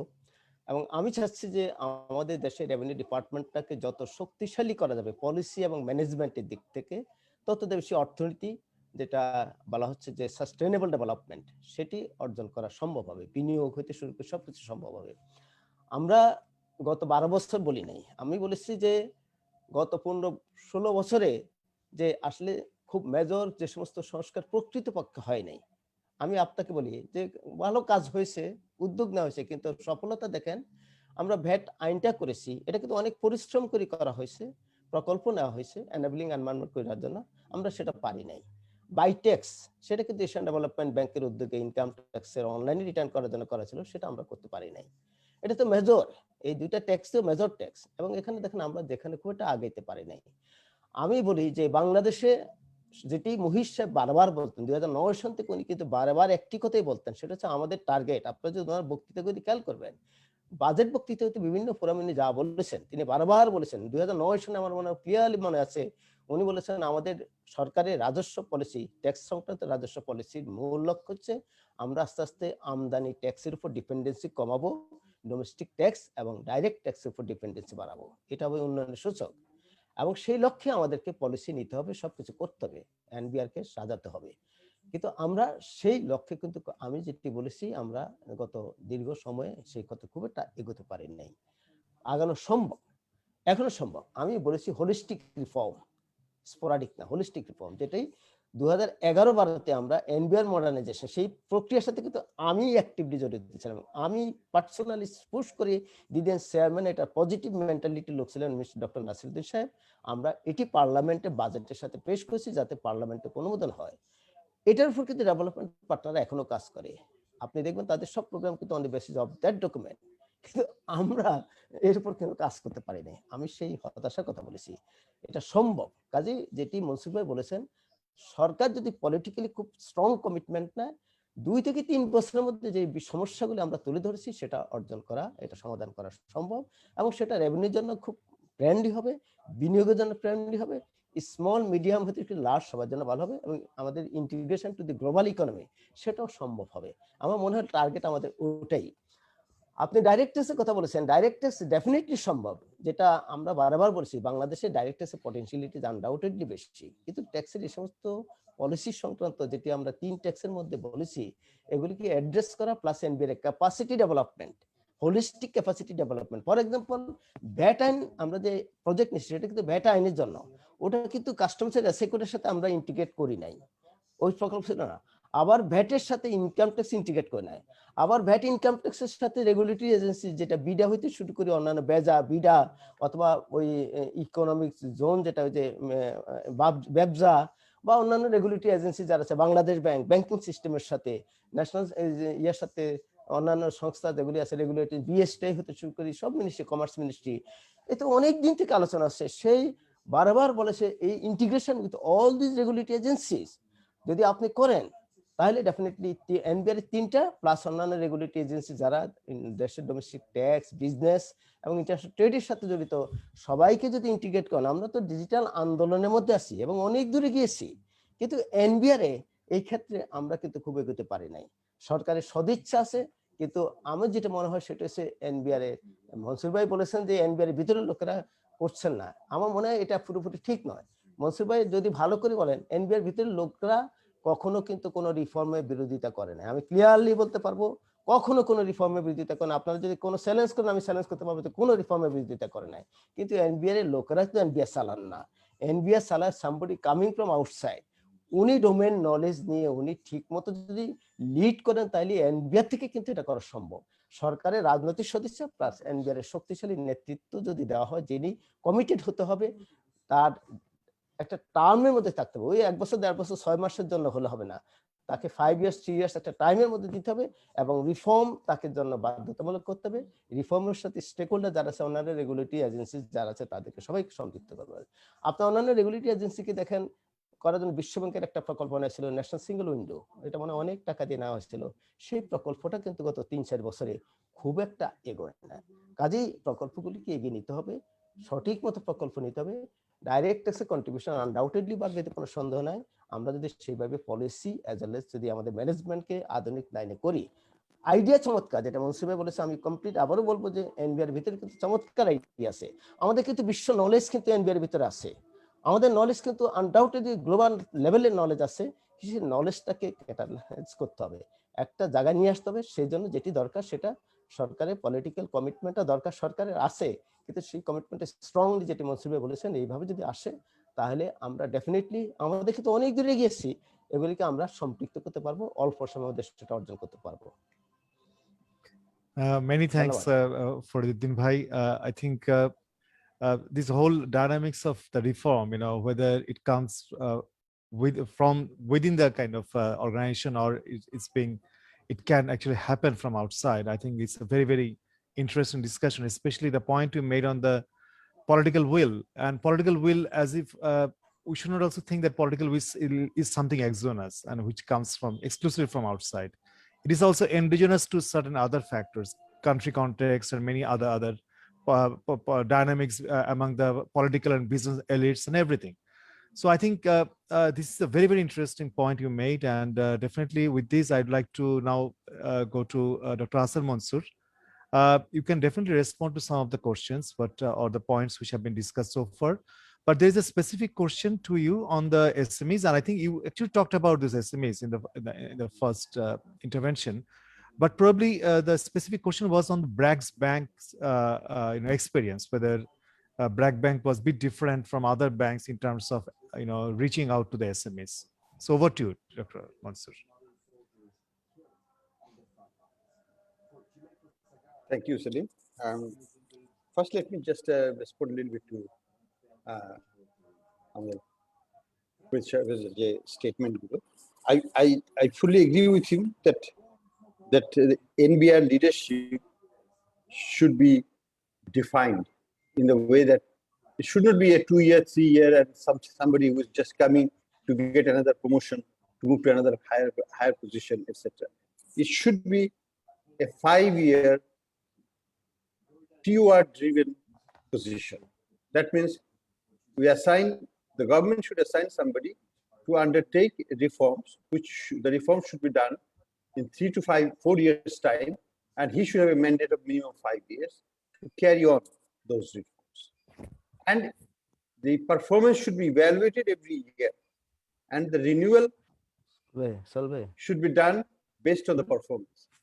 If we can do that, that will show the commitment from the government side that they really need business to undertake reforms. And the TOR must have what kind of reforms we expect from the chairman and the key members of the board.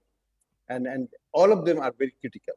I have worked with NBR. Some of the members were superb members. Like when in the first round I worked with Shah Abdul Hanna, very honest, very sincere, very dedicated soul.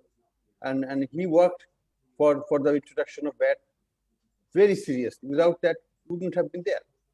Second round, I think Barrister Jahangir did a fantastic job. Farid in the customs area, like the project that you mentioned, trade facilitation.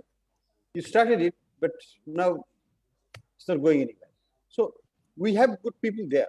Issue is that providing the right leadership, providing the political leadership, providing the political stick and carrot to make it happen.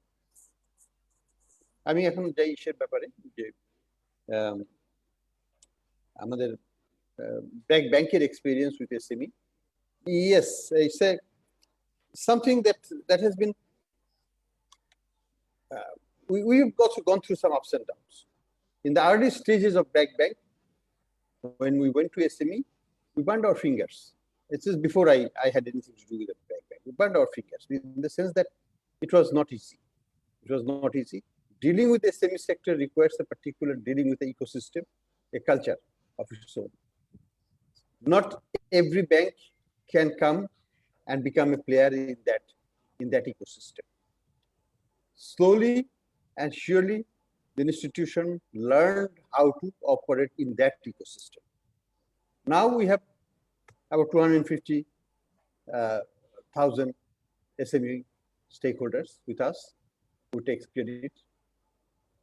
This year, we expanded our number of borrowers by 17% in this year. It's a very important positive step, I would say. In this year, like I'm talking about 2020, we have increased our SME portfolio from 44% of the total portfolio was SME. In 2021, now it is 53%. So we put more money to the SME sector than much more money than any time in the history of our bank. And in what condition? Look, when this year started, 2020, we were hit with two things. First was the government induced 9% cap. Everybody thought, including myself, that we're done with, because we'll not be able to operate in this environment with lending rate at borrowing rate with the deposit rate, average deposit interest about 7%. How could you operate at 9%? Now, the thing that happened, and on top of that, then second hit was this COVID situation. And we know also that when COVID-like situation happens, it is the small ones which are much more vulnerable than the big ones. So if there is a bad date, it will hit us badly. And we know there's no escape that there will be some bad news coming from the SME sector at the end of the day. So these are the twin attacks on the SME sector lending, for not only for BRAC Bank, it's for the banking system as a whole, but BRAC Bank being the largest SME bank, it was hit hard. What happened? Thankfully, one positive thing was that global market changed also with the COVID. Interest rate structure came down. We created space for us to operate. So yes, lending rate from 14%, it dropped to 9%. We lost 5% there, right away, 5% loss. Then comes deposit rate. Thankfully, it came down also to 3% now for our bank. So we got about 4% there. And we created efficiency of another 2.5 to 3%. So we created a small margin of profit out of the whole operation. And this is allowing us to also expand our business to the SME sector. So what is the net result is that you have to work within the environment. Environment gives you challenges. Environment also gives you opportunities. You have to take advantage of those opportunities to overcome the challenges. The result is that, yes, we have not been as profitable as last year before. But remember, we provided for 400 crore taka of provision in 2020. Our provisioning is 171% of our officially recorded NPL.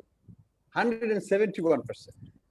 No other bank in Bangladesh has provided anywhere near that, not even 125%. We're 171%. Why? Because I said that we need to protect ourselves for eventualities because we still don't know, because we are still on regulatory forbearance. Who knows what will be the net impact on our portfolio lending? Thankfully, it doesn't appear to be we'll need the full money, but we are over provision. It's good. The money is there. Money is in the bank. Money is earning. Only difference is that it's not distributed as dividend, which most other banks are doing it. We didn't do that. We kept it. We could have shown higher profit than last year by keeping 200 crore from there and adding it to, but we didn't. We said, no, the money we may need in future. Let's keep it there and then define the profit and distribute the dividend, etc. and so on and so forth. So it's a very different calculus compared with most of our banking systems calculus. They think it very different. This is just other. They want to maximize the dividend, distribute it quickly, so money comes back to our pocket because we are the investors. We want to get the money. So that is not the philosophy of this bank. So it has been a difficult year, but I think we came out of this much stronger, and I think we next year, if the COVID allows us to move forward, we will be taking SME lending to 60% of our portfolio, and we'll be profitable. As I said, in terms of the lending, we have lent SME lending. Our original was 1,100, we lent 1,500, and we can still lend more. So that's the advantage we have. The other banks cannot, and they will not be able to because they don't have the infrastructure in place to do that. And we are also investing very heavily on technology, and we believe that in 2 years' time, or not even 2 years, 1.5 years' time, we'll be able to reduce the cost further through handheld technology, handheld instruments and things. Our agent bankers and our SME branch operators, they will be moving from shop to shop and they will be able to capture the data, send it out straight to our head office, and it will be processed. So the lending approval of loans should come down to number of days, few days, 2-3 days, etc., etc. So we're targeting in that way to create the efficiency and make as much less paperwork as possible. But there are problems. Bangladesh Bank wants us to send them truckloads of paperwork. And I would request Mr. Sirazul to look into it. This is no point in sending these paper-based documents to Bangladesh Bank. And imagine if all these 60 banks don't send those documents, which ultimately goes to the incinerator anyway. Why not keep it in your system? Why you require these things to be sent and copied and copied and copied? So much wastage. We can save probably 0.25 percentage point margin out of not by printing things for Bangladesh Bank. This is how, I mean, there's a saying in the US that take every bite out of crime. like a dog is biting it out. And so we have to save in every penny to make it, to pass the benefit to the consumers or the shareholders or both. So this is the way it should be. Why should you create unnecessary costs, unnecessary paperwork, unnecessary duplicate documentation? Why TIN numbers have to be printed and sent to Bangladesh Bank? Why it cannot be sent electronically? This is very simple things, but we don't change our doing business, and that's costing the system. So this is one of my requests to BIDA to take it up as much paperless as possible, so that it reduces our cost of business. And if you can save 0.25 percentage points, that we can pass on to all the stakeholders. Thank you. Thank you, Dr. Hassan Mansur. I think already you have got some questions, Shah Islam Bhai, from Dr. Hassan Mansur, as well as you wanted to say something on the health. So over to you.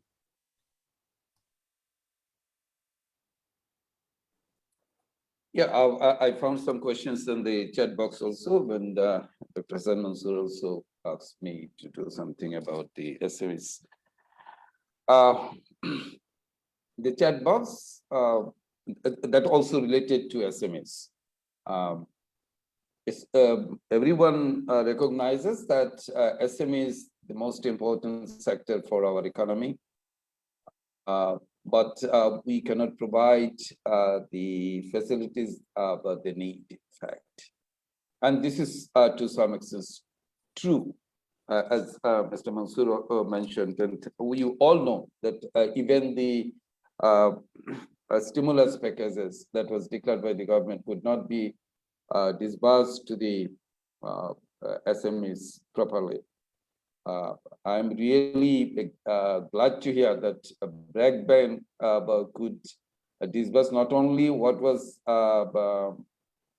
allocated for them, rather they did more than what was allocated, 1.5 thousand crore. 1.5 billion. 1.5 billion Dhaka. Yes, that's amazing. Others bank could not, and as Mr. Mansur said, that other banks might not be able to because they don't have the infrastructure. Well, as you know that BIDA is working for the doing business reform.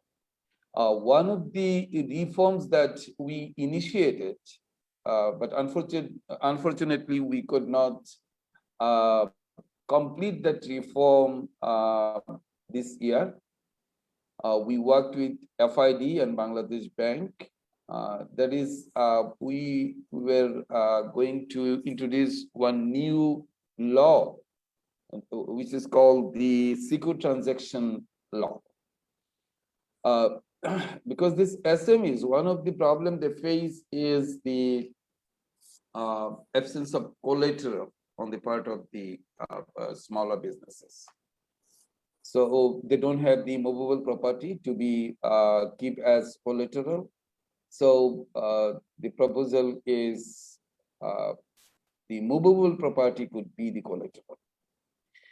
And that collateral is not only the things of that law.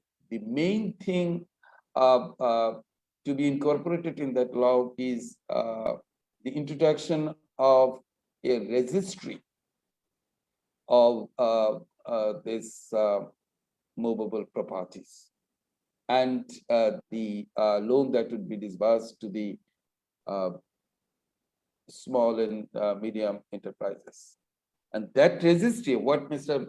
Mansur was telling, that why should the bank send this tons of papers to the Bangladesh Bank? Yes, I think it would be rather a liability for Bangladesh Bank to maintain those papers. That would be ultimately burnt out. So if we could develop that registry, that would help. Any bank or Bangladesh Bank, if they need to know any client, what is his past history? How did he do with the loan that was given to him? Yeah, it's a matter of just putting your finger on the computer. That's it. You find every information about that borrower. You don't need any paper. So if we can do that, we prepared the draft for that law. We shared it with FID, but FID got it little abreast and without the registry that we proposed. So we are now working again with FID, and we propose that the registry must be there. Unless the registry is there, it is of no use introducing this new law. As it is a new law, so it is taking time, but we are hopeful that by next year, we'll be able to introduce this new law. And with that registry, I think things will be much more easier for even the banks, and that will also reduce the cost of business on the part of the banks and on the part of the business itself. And Bangladesh Bank can also monitor the things, because if the registry is there, that one register will be there, and we propose that maybe that register will be housed in the Bangladesh Bank itself, so that they can monitor the things. And in the chat box, there is a question that the young people are not interested in the SMEs, but I beg to differ with the observation. Rather, the young population of the country, they are very much interested in the SMEs. What they need is they need to be trained, they need to be incentivized, and they need to be motivated for going to the to become an entrepreneur, rather than seeking jobs only in the government or in the private sector. That's what in last week our Honorable Prime Minister, she was talking about entrepreneurship in the fisheries sector. This entrepreneurship can be in many sectors, not only fishery or agriculture or backward linkage in the big industries. It can be in the IT sector, but what I mentioned in the previous session is they need training. We found that we had a project in BIDA, called the Entrepreneurship and Skill Development Project. And we found that the young people population are very much interested to become entrepreneurs. We were supposed to train 24,000 people, and ultimately we could train 24,900. But there were 60,000 registered young population with that project, meaning that we could not provide training to more than 35,000 people. And there are other people who are interested. And across the government, you know that about 25 or 26 ministries and agencies are involved in training the young population. And one national authority is already established, the NSDA. I believe that they will be coordinating the training across the government, and private sector should also come up with proper training facilities, because this can also be a very good business, developing our own population. That can be a good business, and that will supplement other businesses. This is what I believe. And government is developing the infrastructure for a different sector. You know, the ICT ministry is working for developing this ICT infrastructure. The high-tech park authorities are also working for the infrastructure development for ICT sectors. And like this, in other sectors, we need training facilities so that our young population get the training and they are motivated to become entrepreneurs. Let me touch upon the health issues. We saw that in the last budget also, the amount of budget was increased for the health sector. And this year, definitely, as the pandemic is continuing, and we do not know at what time period this will be going out. We don't know, because we are going through the second wave.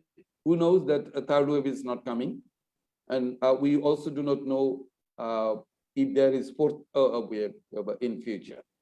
So government needs to be very mindful of this pandemic management. Well, the question is, if the government increases the health budget manifold, it is around 2% perhaps of the budget. If it is say 4%, 5%, 6%, or even 10%, does it really help? Can you manage this money that is given to the health ministry, health system as a whole overnight? I worked in that ministry as secretary. I was the secretary of that ministry for 6 months for the full ministry. And then I led one of the divisions created during my tenure. In fact, I was the secretary when this ministry was bifurcated into 2 divisions. You cannot build the capacity overnight. You need midterm and long-term planning for enhancing the capacity of the health ministry. It's a huge ministry, and the health issue is related to the entire country. As it is for Dhaka city, it's the same for St. Martin Island. One interesting thing is Bangladesh government reach out to the nook and corner of the country for health services. But the question is how far it is efficient, how far the health services could be provided to the marginal people. Some facilities have already developed in the rural areas. When I joined the health ministry as secretary back in 2016, October, I went to visit St. Martin in November, and I found a very good health facilities over there. It's a 2-story building, but there are other facilities for the doctors, the nurses, and all health workers. But when I entered the health facility, I found it really, really disappointing, because the doctors are not there. The equipments that were supplied to that hospital, they were packed up, never opened, and some of them already destroyed. So this management, you have to have some planning, midterm and long-term planning to develop the infrastructure. Infrastructure not only just building the hospitals. Infrastructures include your human resources, who will be manning the facilities. That you cannot do overnight. but the management of COVID is an unexpected phenomena. I believe that government is doing it quite right. Yes, this could be much better, but they are managing it as because it was something not expected. So there was some mess up initially, but now things are I would rather say quite shaped up, and they're doing it in a much better way now. And this also bring in some issues of the health sector that we are not that much ready for any big pandemic or something like that. So we need to have this preparation for the future.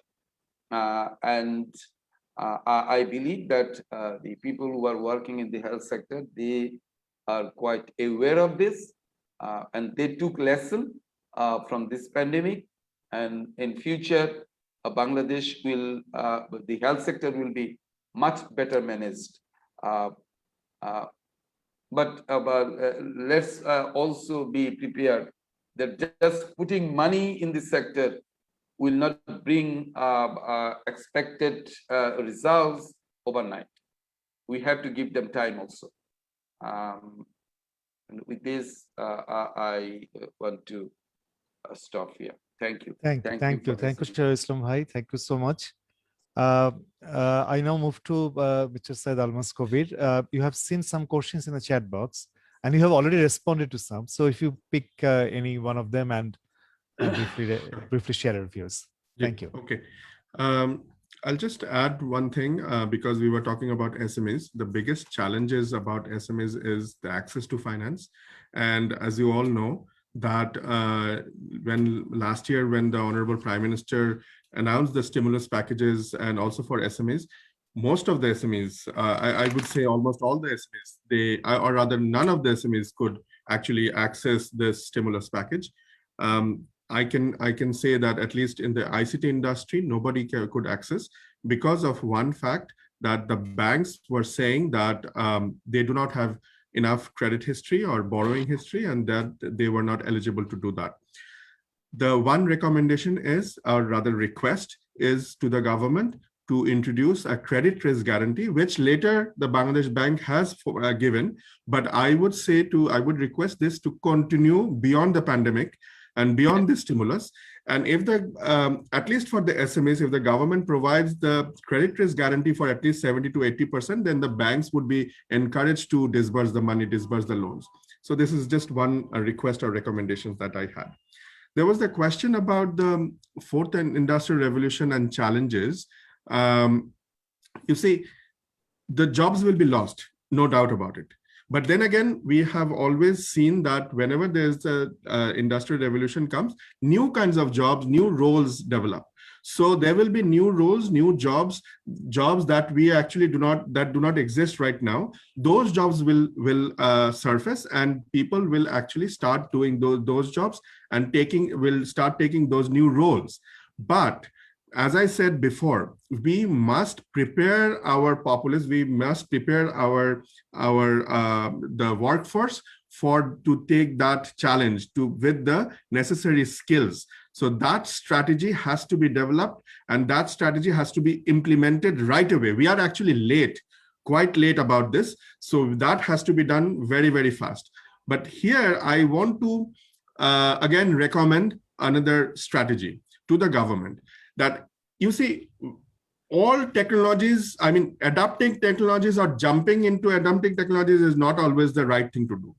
Technologies can be there, but if we can have a staggered policy, such as if we do not allow, say, a garments industry, the owner, if we do not allow the owner to deploy robots overnight and then, just let the laborers go the next day, that will create a very big problem.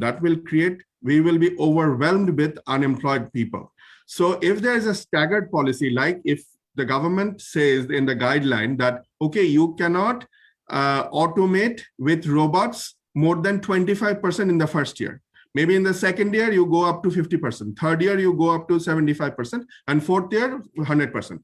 So if there's a staggered policy, then the job loss from that particular factory can be managed, because those people can be, upskilled or reskilled and placed in another place. But if it happens overnight, then the government will be overwhelmed with unemployment. So staggered policy in the adaptation on the robotics, especially industrial robots, is very, very important, and that has to be strategized. Reskilling is very important in this fourth industrial revolution, the jobs that will be lost. Not everybody will be able to be, they will be can be upskilled and they will start using those robots. When the fourth industrial revolution comes and industrial robots replaces human labor. So what has to be done? Some, or rather many people, they have to be reskilled. Again, for an example, an RMG worker, we know that we have an acute shortage of nurses in Bangladesh. I think for 10,000 patients, there are only 3 nurses or something like that. This is the ratio. So there's an acute shortage of nurses and caregivers. So why don't we take those unemployed, RMG workers and make them nurses and caregivers? So they let us reskill them. So that again needs to be strategized. And again, I said that this has to be done immediately. Another question, the last one that I have, is about the global expansion of Bangladeshi companies. Yes, there's a big problem when if we want to open an office in another country, in a foreign country, there's a big resistance from the Bangladesh bank because of the foreign currency, regime and regulations and all those things. So that has to be minimized and eased. Otherwise, we will not be able to do that. And then people will make businesses and they will use the other means like hundi or other kind of money laundering or all those things. So that has to be done. Another thing is for global expansion, or rather, I would say global exposure. This we have proposed to the NBR for this budget. And we have been doing this for the last 3 years, actually proposing this for the last 3 years. This is more specific to the IT industry. You see, many of our IT companies, they now have the experience of executing large projects like driving license project, like NID, making or deploying very big data centers, or Hajj management, something like that. Those large projects, they have the experience already. We can very easily replicate these things in other countries, in a least developing country or a least developed country. So what we need is a G2G agreement with that government, where Bangladesh government will give aid of certain amount to that government to replicate, to do a project similar, like here, like a Hajj management or NID or something like that, this kind of, or a data center.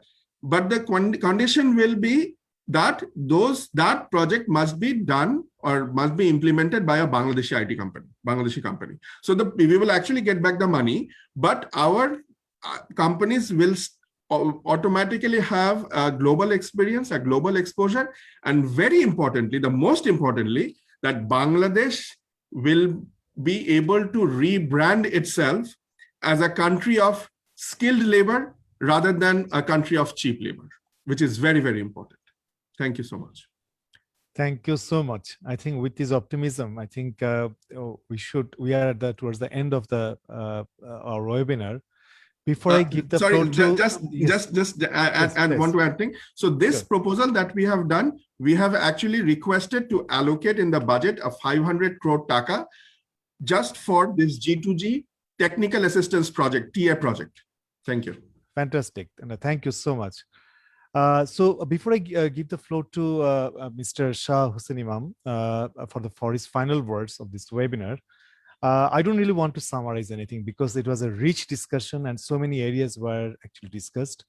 And I must thank all the distinguished panelists, and I also thank the Financial Express for inviting me and allowing me to moderate this session. So with this, I give the floor to Mr. Shah Hussain Imam Bhai. And yes, thank you. Thank you, everyone. Do you hear me? Do you hear me? Yes, we can hear you, of course. Okay. Respected moderator, chair, distinguished panelists, and valued audience.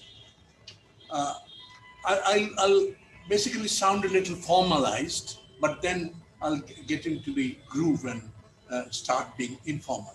I'll take no more than 5 minutes because a humongous amount of material has flowed in and out. So it is for precision's sake, I should concentrate on a few points rather than spread myself thin on a lot many. I was expecting that you'd sum up, but in any case, the way you held together the session meant that you summed up in the process of doing so. This is Thanksgiving, basically, for the contribution you and the distinguished panelists made to the FA's budget dialogue. Needless to say, episode 2, business profitability and competitiveness. At the outset, may I sort of narrate a story? It's not anecdotal, it is a real life story. While I was in Daily Star, the magazine editor wrote, Asha, by the magazine editor wrote an article on a visit on his return journey to the country. There she was ensconced in the front row, and at the back row was a Swedish nationality person and another whose nationality I've forgotten, I don't know. The other fellow who was anonymous, remains anonymous. He said, "Why do you go to Dhaka, such an overpopulated city, and I don't want to use that word, but environmentally not so good and all that." He said, and do you know why I'm going there? Well, no, I don't know. Well, he said, I'm going there to set up a furniture plant. As you know, in that region of the world, Sweden and Norway, etc., there's a lot of timber and all of these things. And he said, there is money to be made in Dhaka. He said, how? He said, we have made a survey. We have made a survey and found out that it will be very lucrative for us. Then my mind goes into applying, plumbing deep into that kind of a thing. What he actually meant. Actually, a statistic goes that 5% of our population own 95% of the national wealth. There is some such accuracy may be questioned, but that is basically the idea. That is basically an inner kind of a contradiction we face, inequality contradiction we face. So by that yardstick, Bangladesh has some 8 million people in Bangladesh belong, and that fellow also said that 8 million in Bangladesh is a rich retail market for us. 8 million. Equaling the population of some smaller East European country. Which means that we have a potential market for almost anything that the world worthwhile that the world can offer. Having said that, this is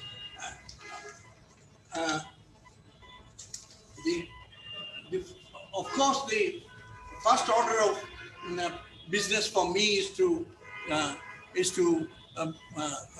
sort of recall some of the things that the moderator himself has said. He said that unless we can contain the COVID, our supply chain will be at risk, and with that the production line as well, production processes as well. Stimulus package is stimulus package. For stimulus package, finance is no problem. What is problem is management, monitoring.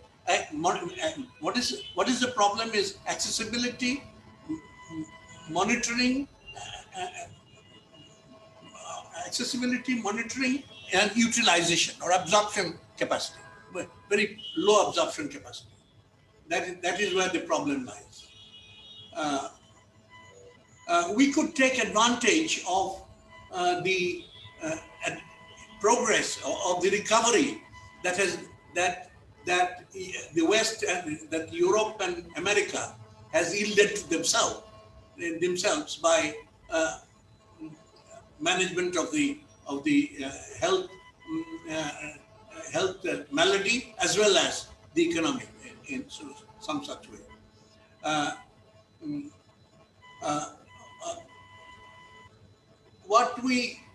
But to take advantage of that, there comes in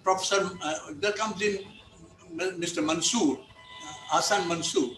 He said, but are we measuring up to, or can we measure up to the product line or production line? Can we measure up to the products they need or services they need? Tailored to their current requirements or things like that. So synthetics is this is an era for synthetics, and can we be up to the job?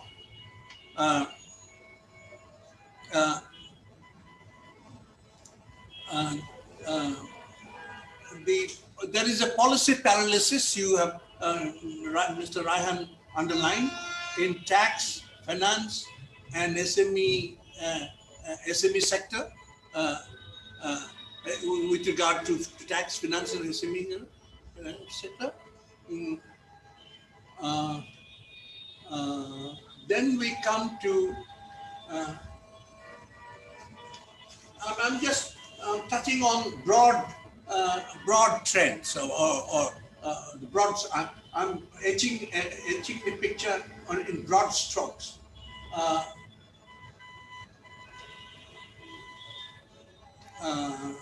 Mr. Farid Uddin seems to, Mr. Farid Uddin were inside knowledge as a practitioner in the tax field,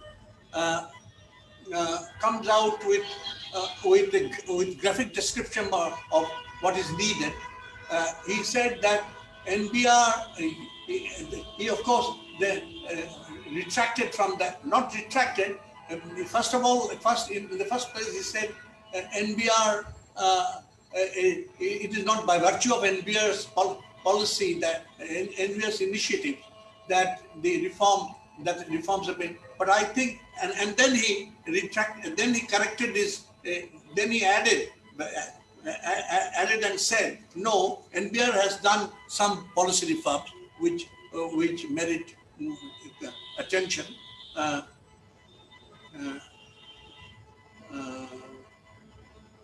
Okay. Then the issue of production cost came up, and with regard to the incidence of VAT is a dual kind of a risk factor, the dual kind of a pain. Which one is the indirect tax, means the incidence of it hurts the consumer. It hurts the consumer very badly. And besides, you have, with such load of taxes, you have the incidence of also evasion and then costing. The costing goes up hugely, cost of production goes up, and that does, it erodes competitiveness very much, and to an extent profitability by the same token.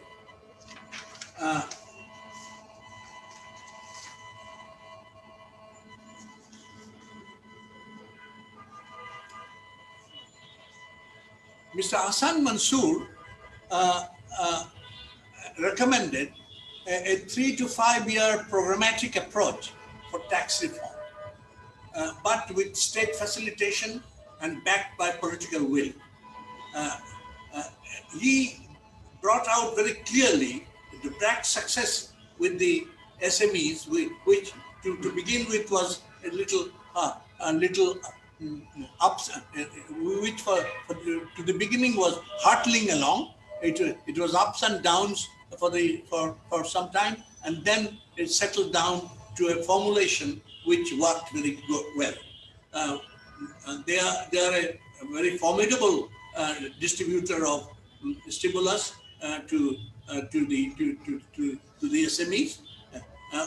Almost, it appears to me very almost single-handedly accounts for some 1,000 or more SME organizations which have been fueled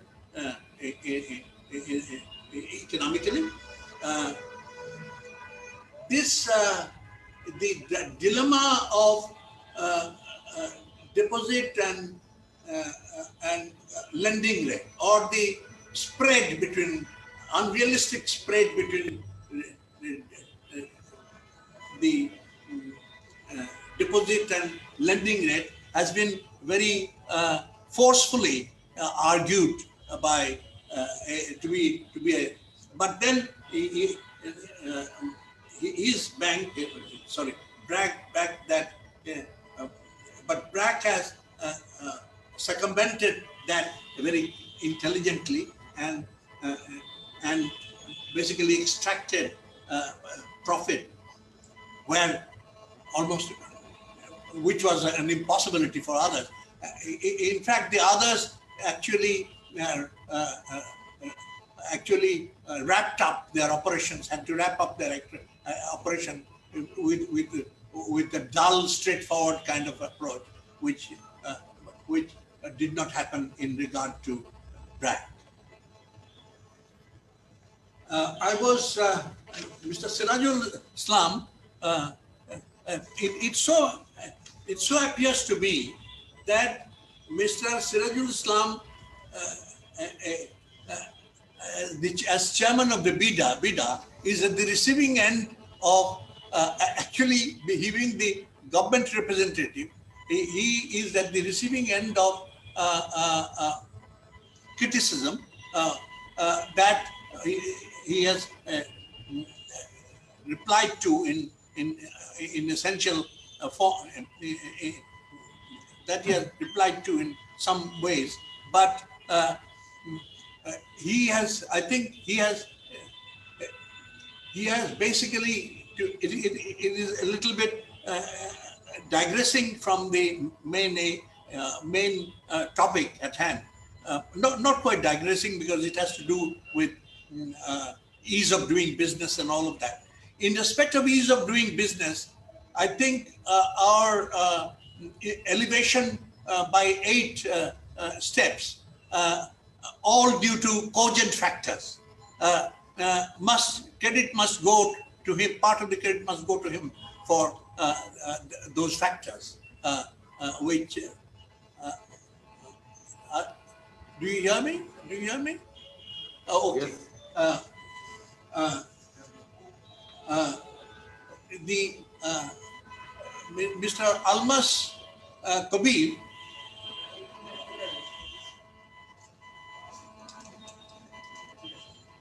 ঠিক আছে, শোনা যাচ্ছে? Mr. Almas Kabir raised some important, very optimistic, sounded very optimistic to me.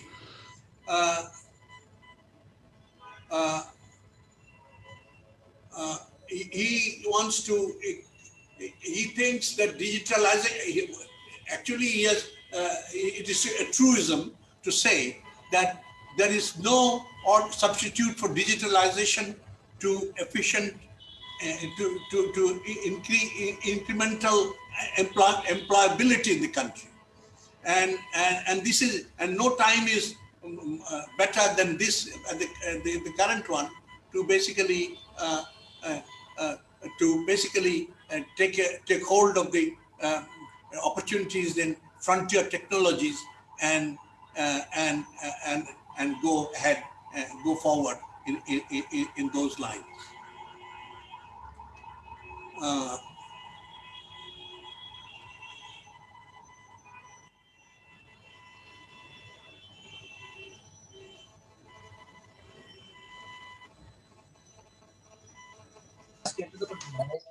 Hotspot দিছে না Sorry, কি হলো? এখানে কি হচ্ছে আবার? Let's continue. We can hear you. We can hear you. Okay, but I'm towards the end because I think it is basically trying to grab hold of too many things at the same time. It's anyway, but I have to do justice to it anyway.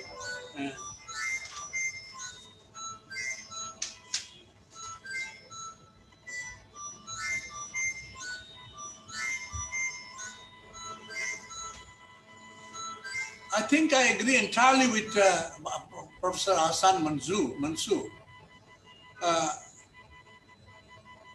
Business cost has increased globally, and Bangladesh is no exception.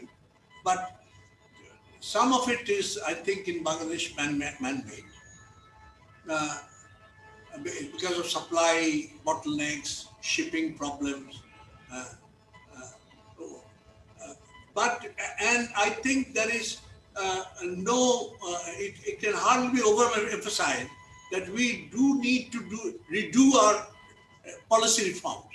We have been for long been talking about policy reform, but if we can't do this under the present in the critical juncture like this, where the pressure from all sides are being exerted by the ecosystem itself to basically carry out reform.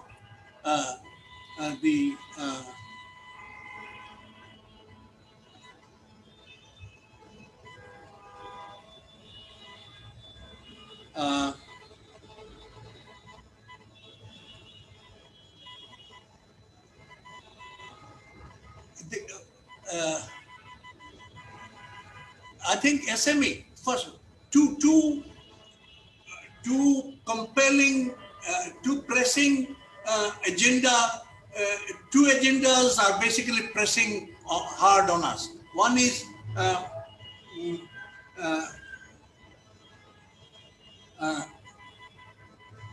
bringing out the potential for SMEs.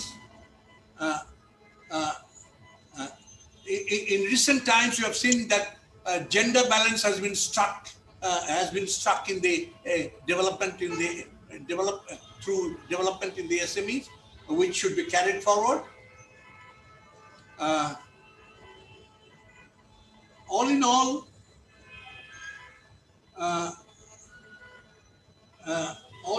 I think the policy paralysis, which Mr. Selim has underlined, would have to be overcome. There is, of course, the concrete suggestions have been made. Absolutely, concrete suggestions have been made, and these should be implemented.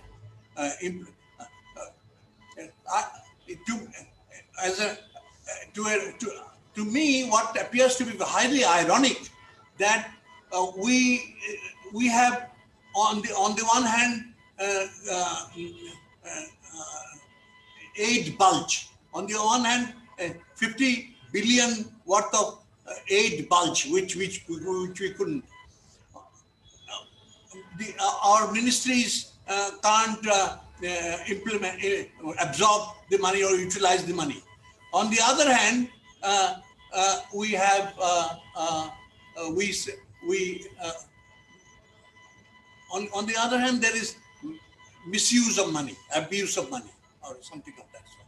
So these cannot be, I think, assimilated. It is very difficult to assimilate these kinds of contradictions. And these kinds of contradictions will have to be assimilated through political will. Thank you very much. I must thank everybody. It has been highly instructive, and you have plumbed very deep into the deeper recesses of the economy, of the way. But coming from you, it struck very simple. But I don't know in actual practice how far these will be done. But it is possible, going by the almost a blueprint that has emerged from the talks. I think it is possible to implement that blueprint. It's a substantial part of it, and as I began with a sense of optimism, and I end with a sense of optimism. Thank you so very much, all of you, for taking time out and gracing not only gracing, but contributing so much, so deeply and profusely to the webinar. Thank you.